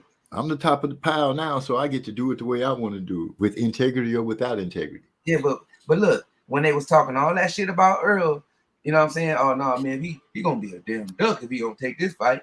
Shit, 50-50, he better give him 50-50. He better do this. This motherfucker even gave a nigga a coin toss, bro. And we sitting here talking like this. Since when motherfuckers is giving motherfuckers a coin toss, bro? A fucking coin toss, and then the motherfucking challenger get to walk out first. Cause he won the coin toss. The nigga get to walk out first, MZ. Then they got one belt. Yeah. I know the politics of what happened. I watched the fight. None of that good enough for these motherfuckers. They used to seeing that kind of shit. Motherfucker like, how that happened? Shit, Bud wanted it to happen like this. If not, he wasn't gonna take the fight. So shit, Earl gave him what he wanted. Now motherfuckers over here talking about some big dog shit and big fish shit. Take what you give him. But when the opportunity was with Earl, he would have been a duck if he didn't take it. So I want the same energy. Bud needs to be a duck if he trying to switch up on Earl. Let's make the same fucking energy. Motherfucker be in here acting like they don't understand what a nigga saying, changing up my words. When I'm just keeping the shit 100 across the table. But a motherfucker ain't no honor no more. Motherfucker don't see honor in what we saying. They see bullshit. You know what I'm saying? They see fake shit. They see a motherfucker talking big cash shit. But when it's time to stand on that shit, nigga don't stand on it. Like, so niggas ain't standing on shit, huh? Ain't no such thing as real and fake no more, huh? Nigga, I like you as a fighter. All your fake ass shenanigans, I'm gonna go out there and I'm gonna debate niggas with it. That's bullshit, bro. The man's on some fake shit regardless. I don't give a fuck how skilled he is. I don't give a fuck if you go to 54 and beat that motherfucker with one hand tied behind his back. You know what I'm saying? Bullshit is bullshit, bro. Straight up. Treat a motherfucker how they treat you. Motherfucker be making it cool to do a motherfucker dirty out here. If a motherfucker did me righteous, I'm gonna make sure I do my brother righteous. I ain't gonna condone that shit. Treat a motherfucker how they treat you, man. Man, you're right. You're right. Treat them how they treat you. Joseph Brown said, I just came to the conclusion that boxing fans will always side with their favorite fighter, regardless of what he says, even if you rewind the tape on them. Yeah, me too. That's what I was saying in the Discord. Like, so all these motherfuckers don't be calling people no ducks or none of that no more. Like that's out the window now. You just move the goalpost for one fighter. Now all that duck shit motherfucker talking about, that shit should be thrown out the window. Fuck that shit. Motherfucker don't gotta stoop to being weight drained, having a ring shortage. I can't come in 5 pounds over the weight limit and all that old weird shit. And if I don't take the fight, I'm a duck. You know what I'm saying? That's the weird shit. Right. But, you know, I guess we're going to have to wait to see how they play it out. But, yeah, I'm going to watch the fight. I didn't say I wouldn't watch the fight. I'll be more intrigued at them fighting at 154. And like I said, I've already conceded to the fact that, hey, the belts, they don't have to be on the line. This man just wants his get back. And he wants his get back at his at where he can give you his best. You say that you can beat him no matter. So beat him no matter.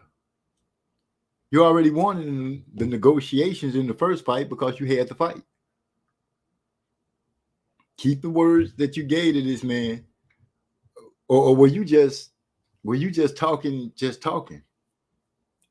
Were you just bullshitting right from the get-go? Were you really not appreciative of the fact that man made that fight happen? Ain't no appreciation. Them motherfuckers about advantages. They want advantage. That just as good as saying what you call that weight call shit that Canelo be doing. That just as good. You know what I'm saying? You ain't even gotta put no stipulations on it.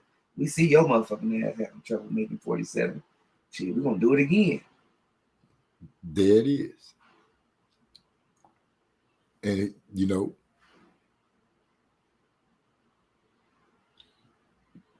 there you go with that old pay and all that. He going to everything but what this man said. Oh, bro said, let me get my troll on. MZ always talks about the cheaters, but still has Alicia Bumgard front and center. Whoa! That shot came through so quick. I had to take a double take. Hey, I didn't. I just had to. When he said it, I looked up at your picture, started laughing like a motherfucker. Wow! Oh man, let me. Good one, bro. Has she been proven? Has it been proven yet, though? Has it? Let me. There we go. No, that ain't right. Damn it. That was a good one, Trey. I appreciate that. Napoleon crazy. He said, 54 ain't the problem. If you pay it, it would be worth it. They got the money, so come off it. See, that what they got to do with what Bud said? Nothing. Now Napoleon is motherfucking promoter now. His Oh, contract. okay, Hyphy, you finally caught up to us. After Terrence defeats Earl at 54, then it's over. Nah, I don't. Man, I went. If it happened, it's over, man. Yeah, that's what I'm saying. If Terrence beat him at 54, then it's over. Earl should have satisfied his own self because he I'll be better at 54. We already know he always complained about 147 for at least 3 fights, but that's not what we got going on here. He want to fight at 154. If Bud beat him at 154, then Bud is definitely the best out of the two. What they need a rematch for at 160. I don't care about that. It's time to go ahead and start trying to collect scalps at 154 and make it happen. Continue the career. Friday said they both made the fight. Then why Avenesian fight happened first, bro? After Bud agreed to everything. Yeah. Well, actually, that was the first time. I think it was the coin toss or something. Something it was that Earl Bud backed out, and then that's when he said, "Fuck it, just give it to him." So they both made the motherfucker. They both signed the contract. Yeah, they both got in the ring. I'm saying motherfucker went through the hula hoops to make the fight happen more than the other man. The other one was asking for coin flips and some extra shit, bro. Some unknown shit. But that's what I mean by one making a fight. Yeah, they both. I can agree with you to a certain extent. I'll give you they both let me go ahead and put my girl up here. I see. That shot fire came through so quick. That was the best one yet, Trey. Damn. Is she guilty though? Is she guilty, Marlo? I mean, shit. The test say she guilty.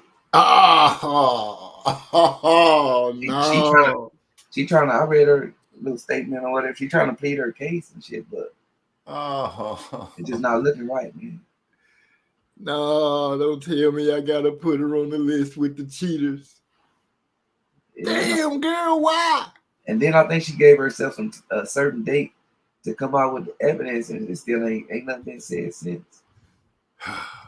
Damn, Alicia Baumgartner has joined the list of those who are unwanted in the game.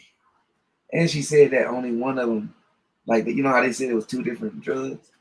Yeah. She said that one of the drugs was not true, and it was the other one, or it came back. They made a mistake, and it was the other one. I'm like, oh shit.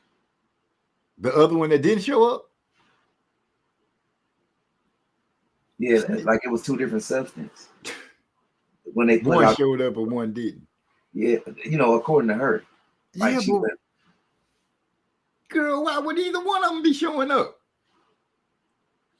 Dang. I really didn't want to have to be like she was cheating, but dang. Like, dang, to find out like this. That's what they said. I mean, they put it out. The test is already, they said she failed. So nothing we can do. Yeah, because, unless for me, it's like they hating on the black woman. Well, she finna get hated on for me because I gotta push on. I gotta push over there with Canelo. And the rest of those boys have been juicing. And you get caught, man. Like, that it ain't supposed to be that way. Like, it's supposed to be a clean sport, according to these fighters. But where we at? Oh, okay. That's Joseph Brown talking. Speaking of honor, what's up with Earl leaving Derek and Blu-ray? The men that got it to the top. I ain't even, man. Look, I'm mad at fucking Derek James. To be real, like I don't know what they got going in their camp. But I know that was a stupid ass camp that nigga had. That nigga said he didn't even have to train for Crawford. He didn't have to do no studying or nothing for Crawford. Went in there and got that boy ass with the southpaw stand. And then the nigga was looking like he seen a ghost. You talking about how he was looking over at their corner? Yeah, then he looked like he tried to check bug gloves and everything. Yeah, that's what you get for not D-Lo salute. That's what he get for not preparing. Oh, D-Lo in the house. What's going on, man? You right. Went out there, thought you were just gonna breeze through the test. Yeah, man. All these motherfucking great trainers, they study their opponent. Give a fuck. You see, Bomac did hella studying. That nigga did. What he say? They been studying that nigga since day one. They said they was a fan. Crawford said he was a fan of goddamn Spence, nigga. He said out his mouth. He said he been studying him since he came in. So it was a lot of respect on one end and a whole bunch of disrespect on the other. I don't know if it's true or not, but that's what the talk was saying, that Earl left Derrick James.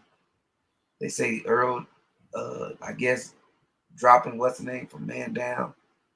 What's his name? Frank Martin. Oh, it's just he took a loss, so now all the wheels fell off. No, I don't think it's because of the loss with Frank Martin. I think it was because of that Shakur's stupid shit. No, all this I'm is looking at it speculation. like No credible sources, so don't quote me on it. no. That's what I'm saying. That's what I'm saying when I say he done took a loss. Now all the wheels gonna fall off. Meaning all these sources gonna come out. Everything that bad that could happen to the Earl Spence and camp and team, it should happen right now. So people gonna start saying that they splitting up. He finna get a new trainer, all this stuff. Here go one thing that killed me. Just because a fighter working with another trainer, did not mean he fired. It's some kind of skill set that the other trainer is bringing into that camp. Don't necessarily mean they ain't cool no more. That's true. Let me see. Let me leave y'all alone. They almost got a fight at one for. Let me see 7 point. Let me see. Derrick James had been studying Crawford, and he never liked what he saw. Oh, D-Lo came right in. Only thing I'm saying is what Derrick James said, bro. Derrick James, they asked him, "Is you studying the opponent?" He said he don't need to study the boy. He said, you know what I'm saying? The boy really ain't got shit. This not my words. These is Derrick James said. Damn. It's always like they putting word, like I'm just saying it just to be saying it. Like it's a counter when Derrick James said it. So you tell Derrick James he's lying then. That's what he said doing that goddamn the interview. Leading up to the damn fight. He said that. And I thought that was disrespectful and stupid as fuck. Yeah. Now I can't admit all that not watching opponents is shit. Is BS. Floyd was lying too. Yeah, I remember Floyd saying I don't watch, but everybody you gonna watch. You ain't just finna run out there and not be to watch what that motherfucker gonna do and run out there and run into something and be looking half crazy. Are you gonna pay attention to what's happening? Yeah. Eric all say, wait, did they find her C sample? The doors is open. They getting shots at a C sample. Man, no trainer would have had Earl ready that night. He can't beat Bud. Bomac says Earl's style been the same since before he went pro. That first part may be true. That was Bud Knight. That's why I keep saying I know ain't nobody ain't nothing MZ said to make me think that he taken away from that night. Ain't nothing I said, and I made it clear ain't nobody taking away from that night. So I don't know why that shit keep on. But Bud, it's something a motherfucker can do. But that night, it was Bud Night. Hands down, it was his night. Yeah, it was his night. Rod X said Alicia is a big disappointment. Yeah, man, it is disappointing that she popped dirty. And but what Marlo just said, she said like, yeah, no, the wrong one popped up. I'm like, who gets up? She said that she did not, she ain't no dirty fighter. I'm trying to remember, but I remember something like she ain't no dirty fighter. One of the samples was not true. They took that off or something. They removed that, and just wait. Soon the truth will be revealed. Some shit like that. Okay. Well, I ain't gonna push it into the you And cheated pal. that was like a month ago, MZ. 3 weeks ago. I was getting ready to say I ain't gonna push you all the way in there yet, but then you hit me with that was like 3 weeks ago. About how long would it take for us to know that she cheated or didn't cheat? Nah, shit. They already put it out. If they was confident enough to put that out there, you know what I'm saying? You pretty much think she did it. Yeah. Yeah, she going in the cheat pile then. I'm sorry, Alicia. You out of here. I'm gonna have to take her down off the board so I can't accidentally put her up no more. If you don't hear no news talking about it was a mistake and all that old weird shit, you might as well just go on and just deal with it. Yeah, dang. D-Lo talking about, yeah, he said that. That's what I'm saying. Like, I'm not, like, you was countering me. Like, if I'm the one who said it, I'm talking about what the man said. I don't see what reason he got to lie. I mean, it kind of looked at that way in the fight. Like, it don't look like they was prepared for a southpaw Terrence Crawford. This is my opinion. Like, it didn't look like they was ready for that at all. Especially the look on Derrick James' face was like, damn. I thought you only do that when you in trouble. You know what I'm saying? I didn't know you could just come out and fight like that off the top. Huh. Just sitting here making me run it through my mind. Oh, okay. My bad, D-Lo. He said, bro, I'm just trying to sit here and dialogue with y'all and be a part of the convo. Nothing more, nothing that. Oh, yeah. It was the perfect timing, though. I read it. I said it, and I read it. So, my bad. I thought you was saying it like if I was making it up or something. Well, that's what trolling got me. Hyphy been doing that all damn day. We've been saying that. We've been repeating what the fighters say, and then here come a comment. That is true. I just thought he was something. Hyphy made a statement. Dang. This one goes right into the little thing. Technically, Terrence gave Earl the best coaching advice. Don't try going to the body.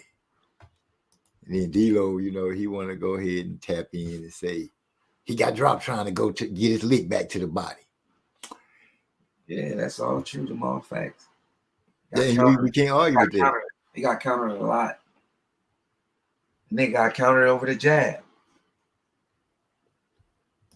There's a lot of things went wrong. Trey X say, I read that another southpaw, Jesus Ramos, whooped Earl in sparring. The man definitely appears to have trouble with lefties. Dang. Yeah, that could be a fact. Shit. Bud could have heard that same shit. Because the way he went out there and got on my boy was terrible. Just terrible. Yeah. Just the defense wasn't there. He couldn't land any shots. It was the balance. I just see it all going bad right now, all over again. Shake it off, T. Shake it off. I'm good though. I'm good. Man, that motherfucker lost big. We been to that shit. I didn't have no problem with saying he fucked around and made that nigga number 11. Man, he beat him up. Huh? I said he beat him up. Beat him up. My daughter was calling me and talking about, Dad, Earl Spence getting off the ground. I'm like, girl, don't call me no more. Yeah, that shit was crazy, but I'm with the get back. I'm with the rematches. I believe a motherfucker can get his get back. I do too. I believe any fighter can get his get back. Wrong, but at least you gave the motherfucker a chance. Respectfully, not a disrespectful chance, a respectful chance. This motherfucker gave this man everything he wanted, and nobody see nothing wrong if the nigga don't get a man his blessing back in return, right? Like, it's cool now. Get that nigga 70-30 and fight him at 47. If he don't want it, shit, fuck him. Don't fight him. Wait for Canelo and goddamn Choppin. Charlo. And that's the part I'm having a hard time swallowing, because I'm like, if I'm fair to you in business, regardless of how I go, I expect you to be fair to me. I'm like I said, your belt's not even a target at this point now. You got that. Just give me my get back. That boy, or I said, Bud even counted EJ's ring walk before it started. Yeah, that was Bud Night, man. That's definitely not what a motherfucker trying to do. Take away from that night. That was his night. He put on spectacular fashion. Uh-oh, I'm starting to sense a pattern here. Don't forget about the two Southpaws who beat early in the Olympics at the IBA World Championship, Zamakov and Sepiev. Sepiev, okay. So he got beat up. Where you read, we read he got beat up in sparring, and then you lost 2 times to 2 lefties in the World Championships. Mm-hmm. You might just got his number. Ain't no telling, man. But I like to see him get his number at a comfortable where the man say he comfortable with. Yeah, let's see it. Because you said you could beat him no matter what. That's what Bomac said. No matter what, Earl cannot beat Terrence Crawford. But give me my last hurrah in a rematch, like it was supposed to happen, and let's see. And if it happened, then I could walk away from it and be like, okay, Earl can't beat Terrence. Simple as that. Who's next on the plate? Eric Gar. Hey, you right about that, right? Yeah, they are. I'm pretty sure that man ain't thinking about no other fucking fight but his get back, bro. I know I'll be. I need my motherfucking run back, nigga. As soon as I see that nigga walking down this motherfucking hall, nigga, I'm taking off on this nigga. It's on sight. nigga know I want my run back. Ain't no sense of talking. Yeah, everything should be understood already. All we should do is sign the papers. Right. As soon as I see this nigga turn this corner, I'm knocking his ass. Right on. Man. That boy Eric Gar said I had to keep reminding myself my son is my son that night. He was talking more shit than Stephen A when he was right. That's the lucky thing about my household. I didn't have anybody going against Spence. My only daughter that does watch boxing, she was riding with Spence too. But she did mention, she was like, Dad, I got a feeling that Crawford gonna come out like a beast. And it might not go good for Spence. She was the only person that said that to me. And I was like, girl, for real? You think that's going to go down? She was, I'm just saying, Dad, I think Spence going to win, but I got this feeling. Then she called telling me, I told you. The man, you just don't know, Marlo. My little girl was so loud in my ears. But it was lovely because I'm like, my baby girl watched boxing with me. And she like it. That should be making it fun, especially when somebody into it. Like they don't have to even pick the same fighter. Man, my baby girl, she loves boxing. She loves it, and this came out of nowhere because she was always so dainty and girly coming up. That nigga talking about it sound like a funeral. Well, that hyphy boy, he just shooting shots all night tonight. I got on my Teflon. That's what he do. You don't know when he trolling or when he's serious. D-Lo said, I hope that's his mentality. It should be regardless. Oh, yeah, he wants his get back. D-Lo, I don't know what you're talking about. He wants his get back. Just give him his get back. If Crawford beat him at that weight, like I said, I'll be one of the first to say Crawford better. I mean, at this point, he can't. At this point, he is better right now. Yeah, way better. Ain't nobody taking that away from him, but the rematch is on the contract. The rematch is already verbally put out there in the atmosphere between both of these motherfuckers. So, you know what I'm saying? Let's see.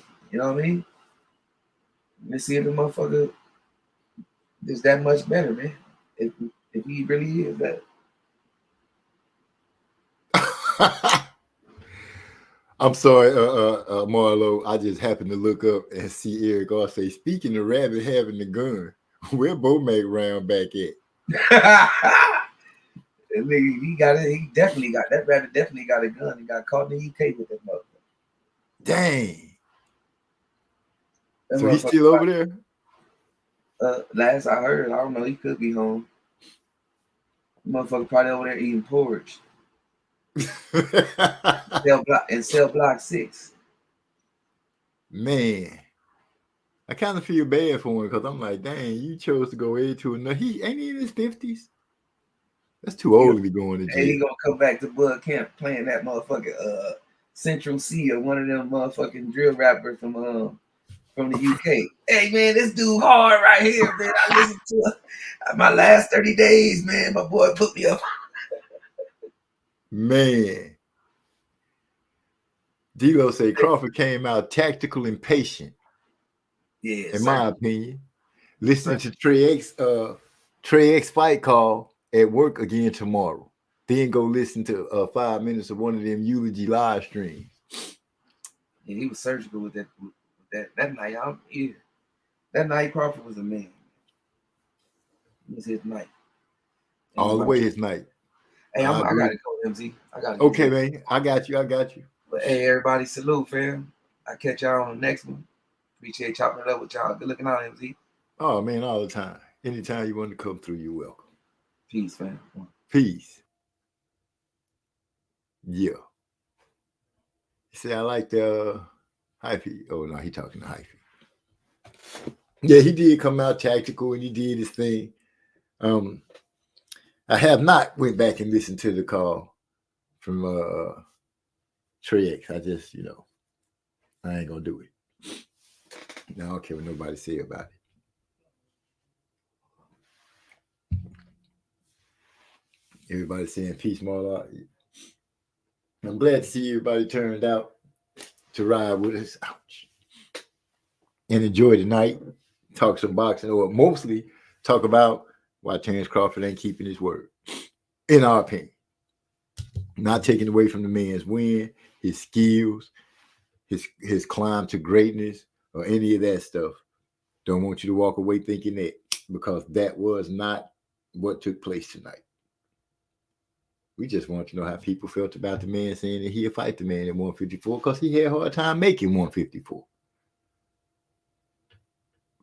And how people just seem to not care about that. That's all.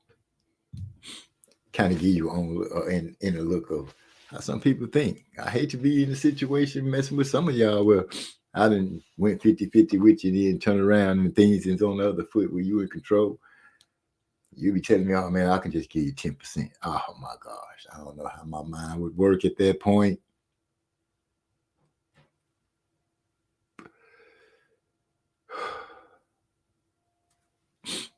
Hyphy's supposed to be coming through. That's why I'm holding on, trying to wait for Hyphy to pop in before I call it night at night and go in here and enjoy putting my feet up. I got these apple turnovers that are so good that my wife got for me. I'm going to go in here and knock a dent in them. A whole dent. Bud fought his greatest fight on the biggest stage. I just hate that the same couldn't be said for Earl. These are words by Eric R. Man, he had a masterful performance. Masterful. He was on point. He was parrying. Parrying Spencer's punches, catching the jab, turning his body, making it a smaller target, moving around the ring. Had Earl chasing him, reaching, being off balance, and Crawford was taking advantage of that with precision, with straight precision, and did it calmly, as if walking through the park on a nice sunny day. And this is what I saw with my eyes, and I'm as a Spence fan, I'm like with the hope that Spence gonna straighten out and get it together. But for the most part, I can honestly say, yeah, I saw Crawford surgically dismantle Spence in that fight.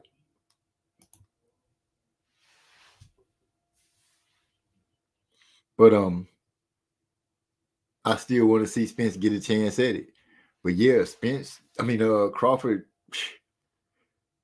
he looked like a great fighter that night. An awesome fighter. Whatever adjective you want to put in front of it, he was that superb, super, whatever you want to say. Bud can have all those adjectives in front of him on that night that he fought Earl Spence for undisputed, and he beat the man for the 4 belts. And that power jab that he was using, thing of beauty. Earl couldn't get out the way of it. He couldn't block it. It did just what it was meant to do. Stop him in his tracks, pop his head back. I even saw a point where Crawford stepped to where they was facing. So he slid to his right when Earl threw a jab.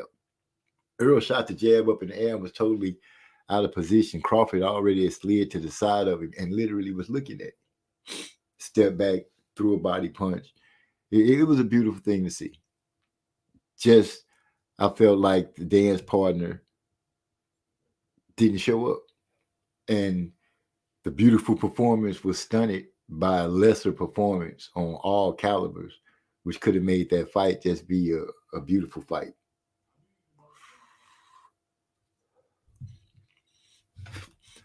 Tracy, are y'all excited to see excited to buy Charlo versus Canelo? Excited to buy it? I wouldn't say I'm excited to buy it, but maybe my excitement might grow as close as the fight gets closer. Jamel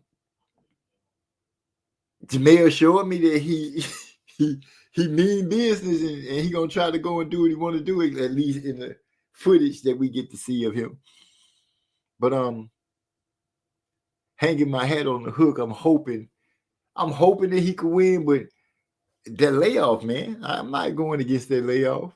So I'm gonna ride with Canelo in hopes that Charlo win. So no, I ain't just built up to being excited about buying it, but I'm pretty sure I will. My baby girl will make me get excited, and I'll be like, okay, let me get excited. How I'm gonna tell her that I'm going with Canelo over Charlo? She gonna be looking at me like I'm straight crazy. But then I'm gonna have to explain to her about the layoffs, and then let her make a decision from that. Devo 404 said, I'm not buying it. I may pay $5 to see it, but I'm very uninterested. I would love to see Bud from that night locked in the cage with Canelo. No down plays, just the best putting on the red line. Mill if he pull off the upset. But then they're going to have to figure out where they're going to fight at and wait, all that stuff. I'm like, let these fights take place. Get that man Earl his rematch and get past that. Because you might not want to see Crawford in one of those boys after their second fight. You might not want to see that at all. But you know what, gentlemen? It's 10:39. I'm going to go ahead and bag myself out of this. I'm going to leave y'all with this track that I'm working on. Oh, right before I pull the plug, Hyphy from Ghana jumps in the house. What's going on, Hyphy? Grown man bars is something you got to deal with. No matter how many of these fake excuses, it won't equal up to this real shit. I don't know why you let this man come on your channel and mess up your channel like that. What are you talking about? Me and Marlo, on that, what Crawford said, we feel the same way. We ain't take nothing away from Crawford or anything. We gave him all his flowers and everything. We just asking, if you say you having a hard time making 154 and you willing to have a rematch at 154, why turn around and say it can only happen at 147? Hey, well, I know that you feel the same way as him. That's why you had Marlo come on the panel tonight. We ain't stupid. We know what time it is. We who? Everybody in the chat. Look, everybody in the chat already know. Y'all ain't never seen Marlo come on MZ panel, in like probably like over a year. Marlo ain't been coming through, but all of a sudden tonight he come through. Nah, he be coming through. He be laying in the background. He lay in the background. We talking about hopping on the panel. That ain't coincidence. When y'all got the same issue, he come on the panel. Come on, man. We already know y'all set that up. Me and Marlo see eye to eye, man. Yeah, y'all seen eye to eye to set up so y'all can hop on the panel and have the same sentiment about this issue. We know the truth. I just want, we soundboarding off each other. Yeah. I want to hear what the man have to say. He wanted to hear what I had to say. We said it. Hey, real people in the chat, they know this wasn't just no coincidence that Marlo came through. Anywho, we could get down to breaking down these fables one by one. What fable? First of all, the only liar in person that's not being honorable was Earl. He lied to me. What he lied to you about? He told me he wanted to be undisputed at 147. That's what he told you, right? Yeah. He said he wanted to be the first undisputed. That's Taylor right. He said he wanted to whip Terrence's ass, take his belt, and be undisputed at 147. And he lost. Okay. But you taking away the part where he said he wanted to be the first undisputed. You got to put that part in there. You just can't put he wanted to be undisputed, take 10. You got to put the part that he said he wanted to be first undisputed. Because the whole thing was they both wanted to be first undisputed at 147, not just undisputed. So after the first thing got done, Earl wasn't going to defend those belts. He was going to 154, win, lose, or draw. That's what he said. Pretty much what he's still trying to stick to. Well, I tell you what, more times we didn't hear him say he wanted to be undisputed, not the first. So like I said, that man lied to me. But the beautiful thing, Terrence giving him an opportunity to be undisputed again. That sounds like a favor to me. See, even D'Lo understand what I'm saying. The first in the 4-belt era, they both wanted to do that. Crawford already beat him at that. Earl pretty much made it clear win, lose, or draw. He was going to 154, whether he won, lost, or got a draw out of it. Anything else in his mind was going to take place at 154. Since Crawford is the champion, if he decides to fight at 154, which he said he having a hard time making 147, his belts won't be on the line. He won't have nothing to worry about. It's just man against man to see who the best is. I'm just not getting an argument or anything. There's no danger for Crawford in that fight, except he could lose. And everybody's so confident that he can win. There's no danger in that fight for Crawford. Good night, Armin Brown 09. Glad you came through, sis. She said good night, fellas.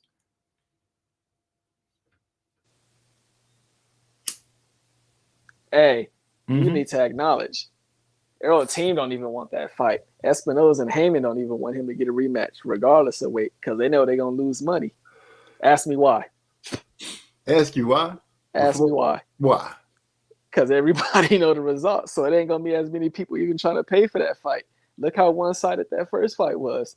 You ain't gonna have that many people trying to pay for that fight. How fickle fans are. There's gonna be some people who's gonna pay for that fight. That fight, some people do well. Yeah, but not as many, and then that's the problem. That's why his team don't really want him to have that rematch. Well, it's a good thing that he didn't rely on his team to make the decision for the first fight, because if you know what everybody said that his team didn't want the first fight, he didn't listen to him then. He was a man of his word. The fight happened. If they don't want him to have the fight this time, I think he's gonna still stand on his own 2 feet and make the fight happen. Yeah, that's true. His team didn't want the fight because they knew it was gonna happen, which was the result that we got. You right. So I'm just going by what I know the fighter said and how things went. The man said he wouldn't fight Keith Thurman. Everybody thought he was going to fight Keith Thurman and things like that. But the fact is he didn't fight Keith Thurman. He ended up waiting around to fight Terrence Crawford after he got the last belt from Ugas. And to me, the layover, I won't bet against the layover ever again. Simple as that. Hey, your fighter, he also said that my fighter was too light in the ass. But when we was in the ring, my fighter pushed your fighter across the ring. I don't know if he pushed him across the ring, but I did see him get a little space between the two of them when they locked up in the middle of the ring. I wouldn't say pushed him across the ring, because Hey, I didn't see let me correct myself. He threw your fighter across the ring. that. No, he didn't. Hey, he treated him like a little boy. It looked like a center being guarded by a shooting guard. I'll say Spence got surprised. But D'Lo said, there is no sure thing in boxing. Any fighter can lose on any given night. I will buy it to thank them for the first fight. Trey X said, I think more people would pay for it at 154, thinking the weight could make a difference. That was my sentiment exactly, Trey. I just didn't want to spit it out like that, because then they would have said that I was just trying to make an excuse. But that's what I think. I think people will look at it. I think people have looked at it and said, or saying, that they think that they'll see a better fight out of Earl Spence Jr. at a more comfortable weight class. If Crawford is who he said he is, he can go and whoop Earl at 154. Because he's saying right now pretty much that he can go whoop the two dudes at 168. That he chasing Canelo, he chasing Crawford and Canelo. I mean, Charlo and Canelo. So right now, this is the perfect way to get on that ever elusive pound for pound list. This is cement him on everybody's pound for pound list. He whooping people at all weight classes, 54, 68, you name it. He there being the scourge of boxing. Hey, no, but here's the thing. His most comfortable weight is 160. So after Terrence whip him at 154, then y'all going to be saying, oh, no, he need to fight him at his most comfortable weight. Floyd Mayweather said he need to fight at 160. So then y'all going to be asking for a third fight.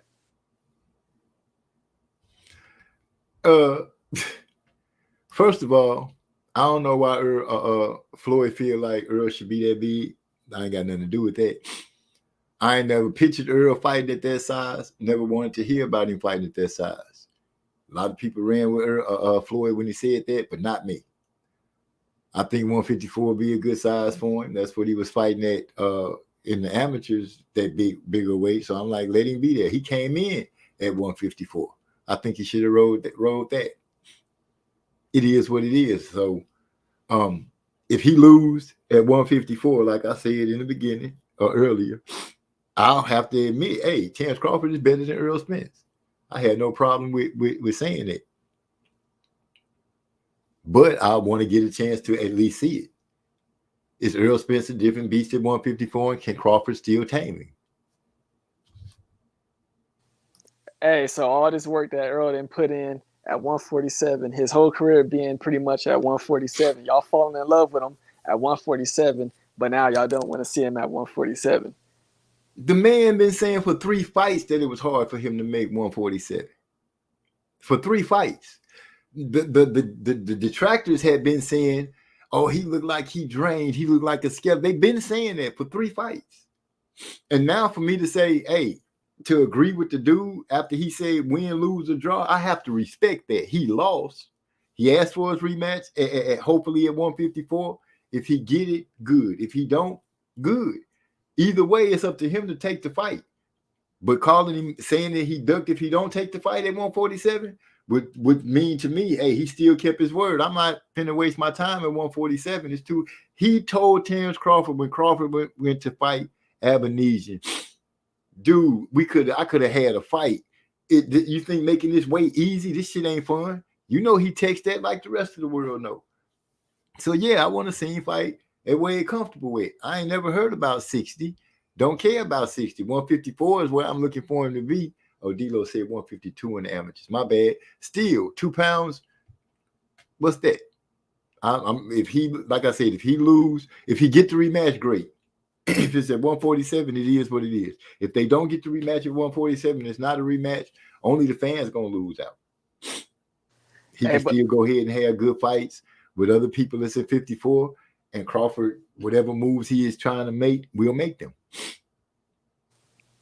But then next, y'all gonna be saying, oh, he needs to fight him where he most comfortable at, which is in Dallas. He not comfortable in Vegas. Y'all gonna keep moving the goalposts. What goalpost move? Did the first fight happen? Yes, it did. Did everything that was needed for Terrence Crawford to be comfortable comfortable and for his fans to be pacified? Yes, they did.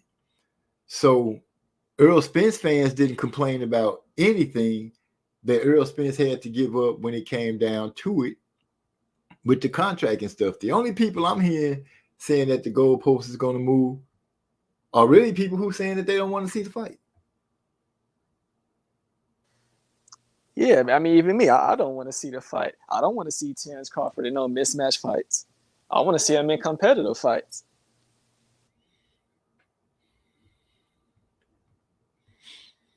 Well, that's what we kind of differ with. You know, they got a rematch clause. They trying to exercise it. I'm with the rematch. Hey, do y'all even care about this man's health? I mean, the way he looked after that first fight, I question if he should ever fight again. I can't question that. Only person that can make that decision is he and his family. If he steps back in the ring again, I'm going to be excited to watch him fight. We can't be sitting around. We've kind of had this discussion before, and it was brought to the forefront. We watching boxing, and we're going to be sitting around concerned about every other fighter's health because we feel a certain way. No, we watching boxing. To be fair, with other modern fighters have stayed in the same weight classes into his 30s besides Gary Russell Jr. and heavyweights.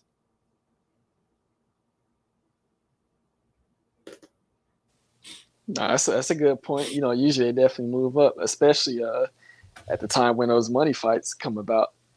But hey, I got a question. To me, y'all fans are selfish. Y'all don't even care about that man's health. Don't y'all want to see him get his neurologicals examined to make sure that he's fine? I do believe that man got a father and a mother that look out for him. I'm pretty sure any doctor visits and things like that they son needed to go through, I'm pretty sure they stood hand in hand and make sure that their son was fine. We not being selfish. That's we being fans. Fans are gonna be fans. You know, people wanted Bo Jackson to come back to play football after he messed up his hip running the ball, but they wanted him to come back, knowing he couldn't. You accept it when it's time. So one time getting your ass whooped. Now all of a sudden, the first thing, he should be retired because he got beat so bad. It's the first time you ever seen him get beat.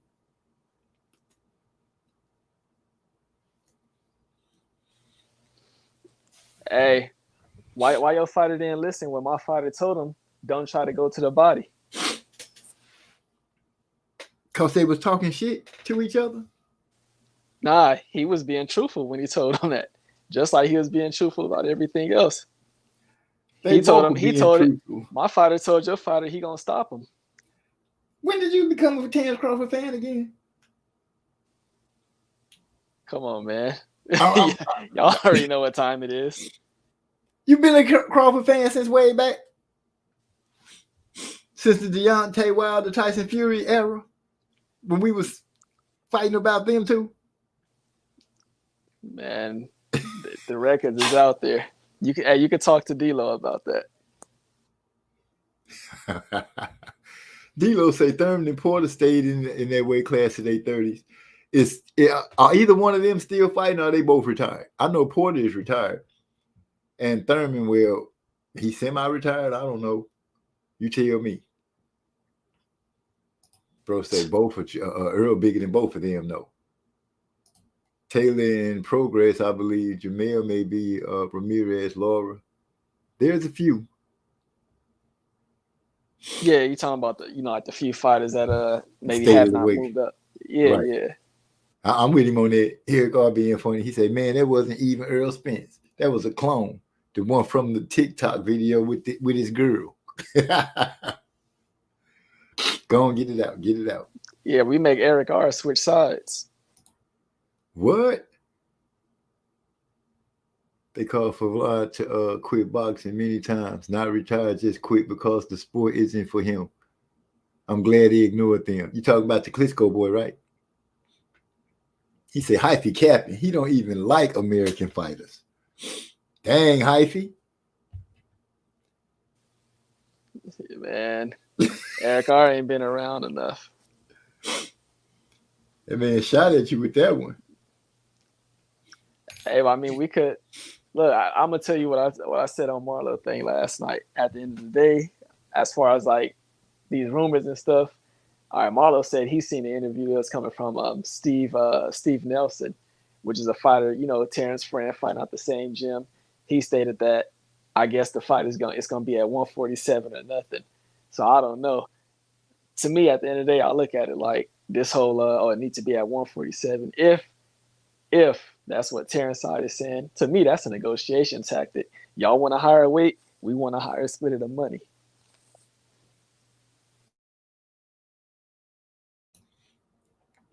And that's the part to Marlo is like, dude, what difference did it make? Why are you wanting more money? He ain't asking to chip at your bills. See, it's like you got in here. We did stuff for you to be able to get this business deal done. Everything you asked for, complained about, whatever it was, we made it happen. Now it's time to dance again, and you want to start busting out with stipulation. And then y'all make it seem like, oh, he the only person that made some type of concessions. Bomac said, oh, they got treated like shit by Showtime. They wasn't treating good at all. He had to tell Showtime to give them better treatment. Getting treated a certain way and getting concessions are not the same. One is about feelings and one is about actually getting something.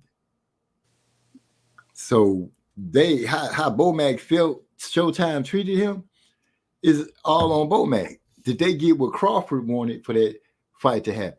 That's the question. Did they get the money? Yes. Did they get the walkout? Yes. Did they everything that they wanted from what we were privy to get understanding of? They got.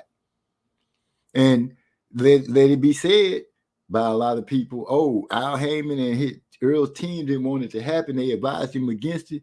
What are you saying actually? You were saying that Earl is a stand-up guy because he went against his team and made the fight happen. I would like to believe that they didn't want the fight to happen because common sense would say it's not good to put your fighter in to a very, very competitive fight coming off like a 16-month layoff. But then again, I look at the rest of the PBC roster, and this dude Heyman, he constantly putting his fighters in competitive fights when they coming off long layoffs. So I really don't know. But yeah, he probably didn't want the fight because, like I said, he knew what the result was going to be. Well, that still just puts another check in the line of integrity for my boxer. Because he's a stand-up guy and he stood by his word regardless of what was going on around him. And nobody can take that away from him. Win, lose, or draw. That's why I'm drawn to him so much, because he haven't showed me nothing that would make me say, dang, his integrity comes into question. I haven't caught him in a lie about anything. People try to make up a scenario that makes him a liar, but when you go about it and you look at the whole consequence and situations and what all that transpired, the man kept his word through and through for his 147-pound career. If he's ready to move to 154, then that's where I'm ready to watch him at. He lost a chance at being the first undisputed in the four-belt era at 147. I got no qualms with that. If he's ready to move up to 154 and that's where he's ready to start off at, and he want to have a fight with Terrence Crawford, which everybody feel like that's not a fight that he should have, well, that tells me that's a hard fight that he wanted to take at 154 if Terrence Crawford is willing to go there. If not, however the negotiations land them, if the fight happens, it happens. If it don't, he don't. But I'm ready to see him start fighting at 154 because that's where he's ready to be.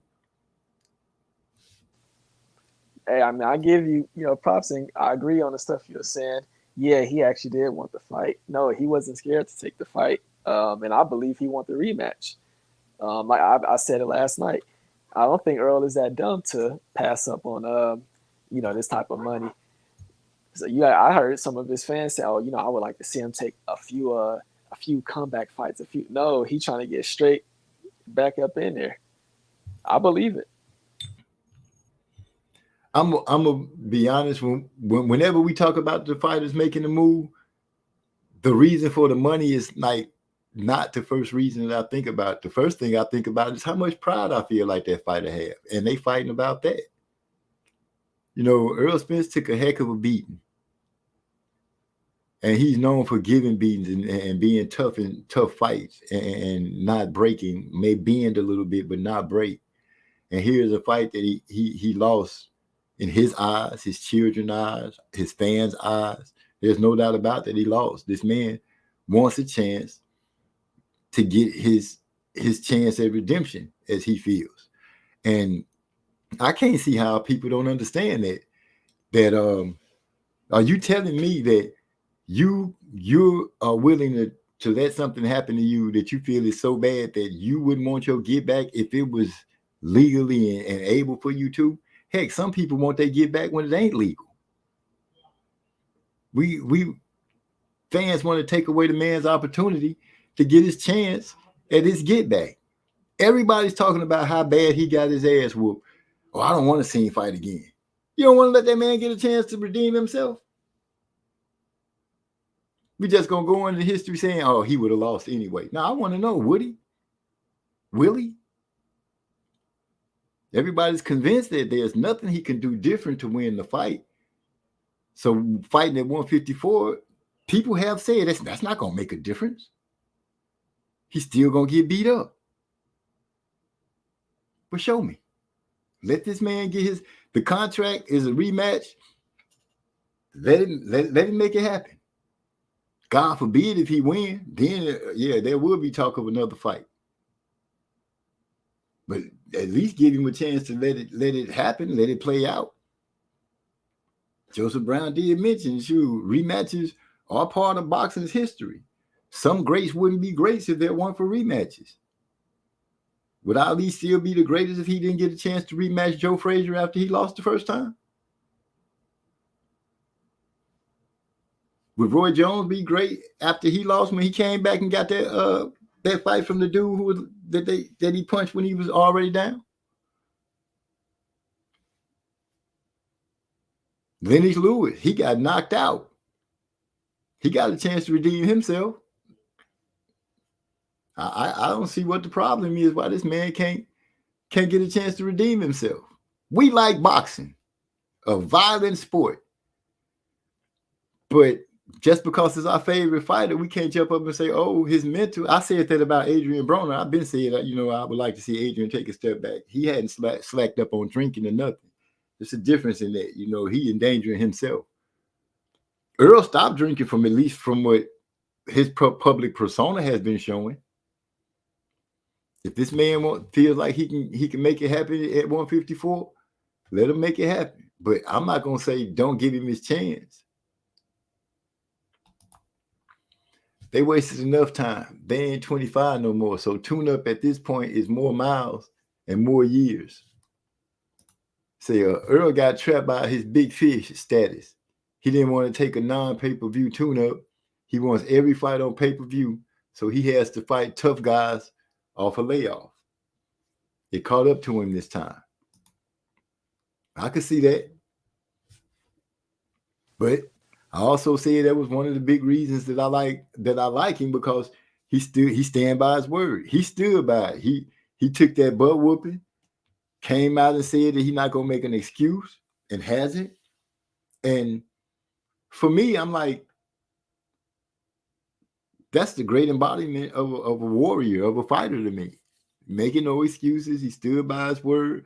Even when everybody wanted him to do something else, he stayed true to himself.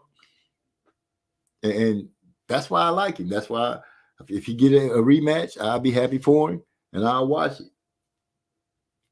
Hoping for a different result, like many people will. A lot of people are going to be laughing on the other side saying it's not going to be different. But we won't know until a bell ring and they actually get to fight. It'll always be an assumption. And since the opportunity is here for it to happen, let's hope that it does. Hey, everything you're saying, I agree with. The whole contracts. At the end of the day, contracts got to be abided by. There's been some rematches that I wanted to see that we didn't get. There's been some that we have gotten, and I felt, it was good to get a rematch. All that sound good, but everything you just said about a rematch, you wasn't saying that when Kambosos had his rematch with Devin Haney. I didn't take away from the fact. Actually, I didn't have to go into it a lot. I did say that they signed the contract for him to have a rematch. I agreed with that. Whether he got beat bad or not, that's what they signed up for. And they bragged about it, when they first did it, talking about it, they were so nice that they signed up for it twice, or some little saying that the Haneys was saying about that. They didn't change anything when it came to their contract. Yeah, but I'm just using that as an example. That's a fight that we really didn't want to see no rematch of that fight. Yeah, but they had signed the contract. Who are we to say that they break a contract? We just fans. We can't make somebody break a contract. Yeah, no, you're right. And just the same way, if it's a contract that say a rematch got to happen, it got to happen. Now, as far as terms and all that, we don't even know what that's about. And like I said, we hearing something, even if it is coming from Terrence's team, according to Marlo. I understand that. I'm not about to pass no judgment because the final judgment as far as what's really gonna happen ain't came yet. We gotta wait and see. We hear all types of rumors all the time. Right, I understand. But if there's a video to be seen, I'm sure Marlo gonna be able to find it for us. And if that's what's being said, I'm like, to me, that's just snakish. To me, I'm like, here's a dude that with you and your team, y'all made a good smear campaign, had a lot of fans riding the same thing, talk bad about this dude, all kind of stuff was said. All kind of derogatory things were said about Earl Spence, Al Heyman, and PBC people. The man kept it classy. The most we heard him say something was about Bomac being big. That was the most. He had a car accident. Your people strictly said while this man is laying in the hospital, a drunk ain't shit. Which make me think about some people's character, because I'm like, dang, you didn't even have the decency to say in front of a camera, regardless of how you feel, man, I hope the man make it home to his family, his mom, dad, and his children. I hope he's okay. But now y'all say that a drunk ain't shit.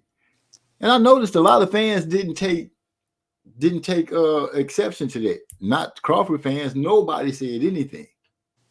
I don't remember be flare up about that. And he also illegally streamed a fight on Facebook. Don't forget that. Well, I'm speaking on how what draws conclusions about certain things, and I'm like, the man still sat down at the table, even after Abinesian, still sat down at the table, gave the fans the fight they wanted to see. Yes, he had a purpose in it. He wanted to be the first undisputed at 147 in the 4-belt era. Terrence Crawford wanted to get that title, plus the title of being 2-time undisputed in 2 different weight classes in the same era. There's a lot on the line. Earl lost.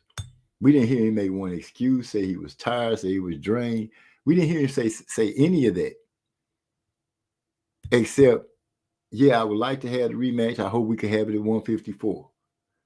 Which leads me to believe that there has been talks about that 154 weight at some point or another, because it just didn't float out of the air like that. Terrence Crawford making the statement that, yeah, it was kind of hard making 147. I was already thinking about going to 154, yada, yada, this and that. He said that.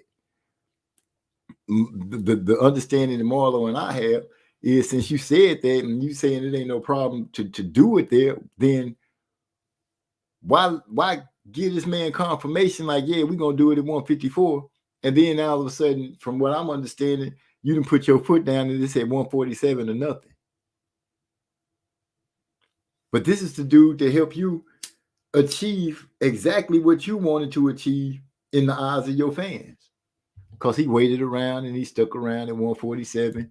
He went through everything, all the turmoils that come with negotiations, and made a fight happen. And this is the thanks you give him by saying it's this or nothing. Okay. I get it. That's how it be when you the big fish, we got to flex our muscle. I understand. I mean, I feel like, you know, we doing Earl a favor by giving him a rematch. We could be going and doing bigger and better things. We got bigger fish to fry. Now, the important question with that, when you think like that, well, if you got, you know, you doing Earl a favor, did Earl not do you a favor by putting you in a position to be able to achieve where you at right now? Yeah, he did. Because every Crawford fan has said Al Heyman, Derrick James, all those people didn't want the fight. The only person that wants to fight is Earl Spence. I'm having a problem with seeing how the dude that helped you get to where you want to be, that's the first person you're going to say, you know what, it's going to be this or nothing. Because I'm doing you a favor. Man, they did each other a favor, if you ask me. Like I said, that man had to go over there to his side of the street, quote unquote. Crawford didn't have to do anything but wait for his time to make the fight. If we're going to be real about it. He didn't have to do anything but wait for his turn and time to make the fight. All Earl Spence had to do was not lose. Nah, they both had to not lose. But you just said another thing. He had to wait for his turn. He Right. couldn't get his turn back then. He had to wait for his turn because the fact being, and I know people like to say there's no such side of the street and all this, when there's footage of Tim Bradley saying that there was a different side of the street. Why he didn't fight Earl Spence? Because I was fighting Pacquiao, because Pacquiao was with Top Rank. He even said, when have we done business with PBC? I'm just going off of what the man said. I remember that clip too. I wish I could find it. He went off on that. So, and then it's turn around and put in the public mouth and say, there is no side of the street. Well, side of the street or no side of the street. You got 3 of the champions or 2 of the champions that sit in PBC stable. We're going to say, forget making those 2 fights, which would be easy negotiating fights to make because they're all in the same stable. All their people are easy to get to. Terrence Crawford was not in that situation. Not only was he not in that situation, he is the one when walking off stage and dissing Bob Arum and letting the world know that he was not signing back up with Bob Arum and Top Rank because they couldn't get him the big fights. They couldn't get him to fight with Earl Spence. Why is he staying with them? So apparently it wasn't that Earl Spence made him do anything. The man did good business sense by fighting the people that was easy for him to get to. And then he turned his sights on the guy who had the belt at that time, which was Terrence Crawford, who strategically handled his business and kept hold of the belt. We got the fight that we wanted to see. I don't see where Crawford was wronged in any of that.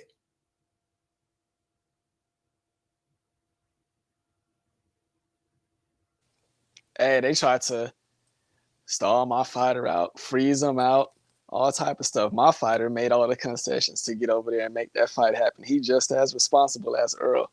He did his part too. So Earl needs to be thanking him as well, which he did after the fight.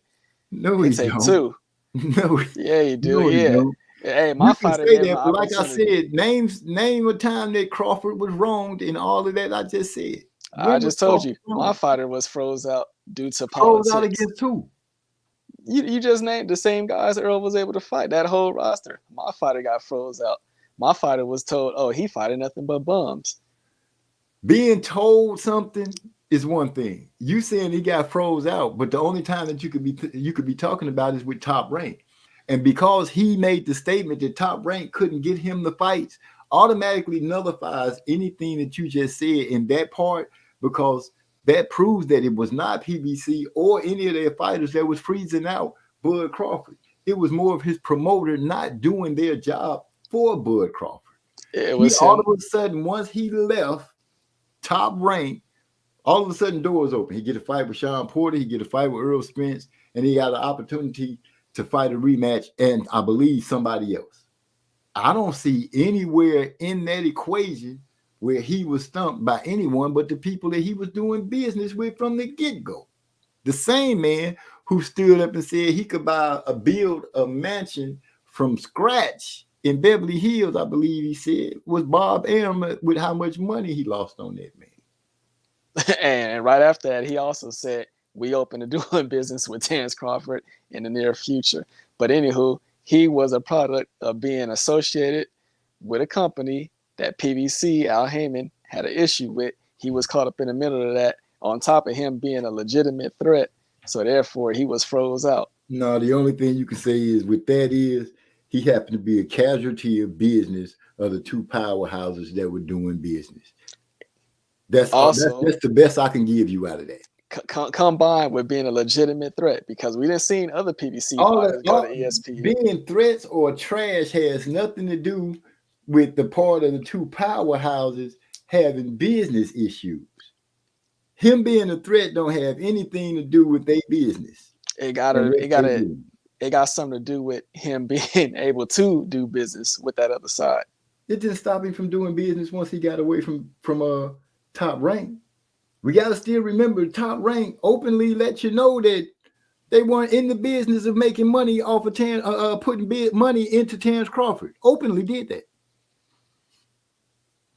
That's not a PBC thing. That's a Top Rank thing. That's a at your house thing. Oh, it's a PBC thing too. Look how many of they fighters be sitting idle, a la Gary Russell. What's going on with Gary Russell is one thing. We talking about two fighters that actually can fight and have an opportunity to fight. But nobody's making, if we talk about Gary Russell, nobody's making the big deal that motherfuckers ain't trying to fight Gary Russell and they falling off like they doing Shakur. Gary Russell had the same problem with having competition, finding competition to get people to fight, getting the top names. But nobody's, looking into that real hard like that. But gee, Gary Russell ain't no punk. It might need to be. I mean, look at Jamal's career. He went from being liked to hated because he was on the side of the street and he couldn't get those other fights. Same thing happened. Yeah, I'm just saying, out of everything that I've been able to make heads and tails, listening to the stories, who blaming who and all that, I never got to the point where I seen what Crawford was getting mistreated, mishandled by PBC. Yeah, they said some slick off the wall stuff, but both sides was doing it. We're not talking about feelings being hurt and who said stuff like that. We just talking about the basics of what could happen and what didn't happen. Man, what did happen, both of them dudes came together. They compromised so they could make a fight together. Yeah, they gave up some stuff and they came together. They made a fight happen. What did Terrence Crawford give up? What you mean he had to go over there to that side of the street for one? They spoke about what was gave up and what wasn't given up. What did Terrence Crawford give up? I have yet to hear him say he had to give up anything.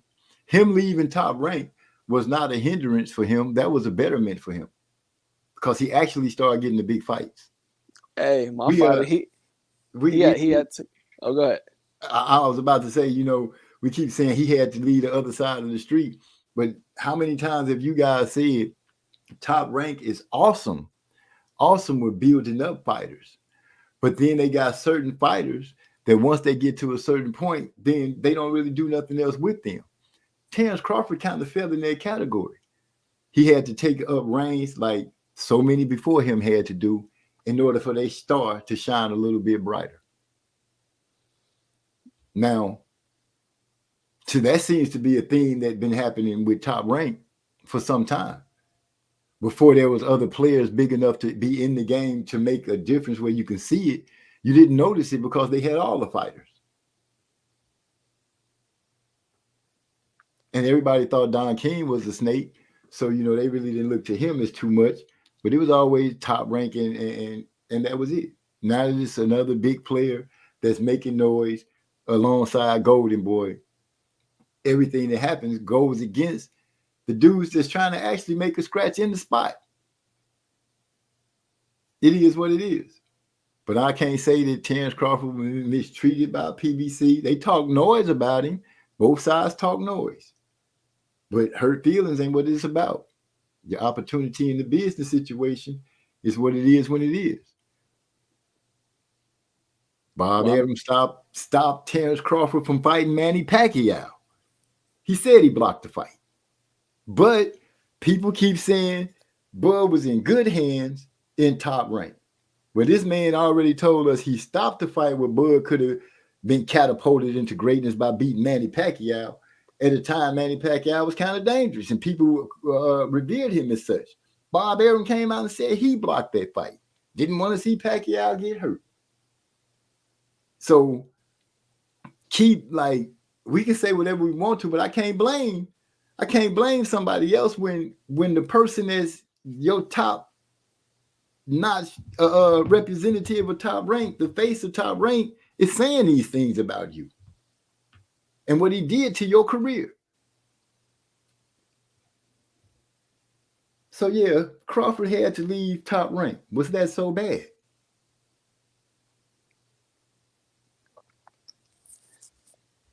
Look, that man endured a lot during that whole process, man. We ain't gonna act like we don't acknowledge that. I'm acknowledging it, but whose fault was that? That was Top Rank's fault against Bud. That was their transgressions against him. PBC wasn't doing nothing but talking shit and letting you know we're not trying to do business with this dude.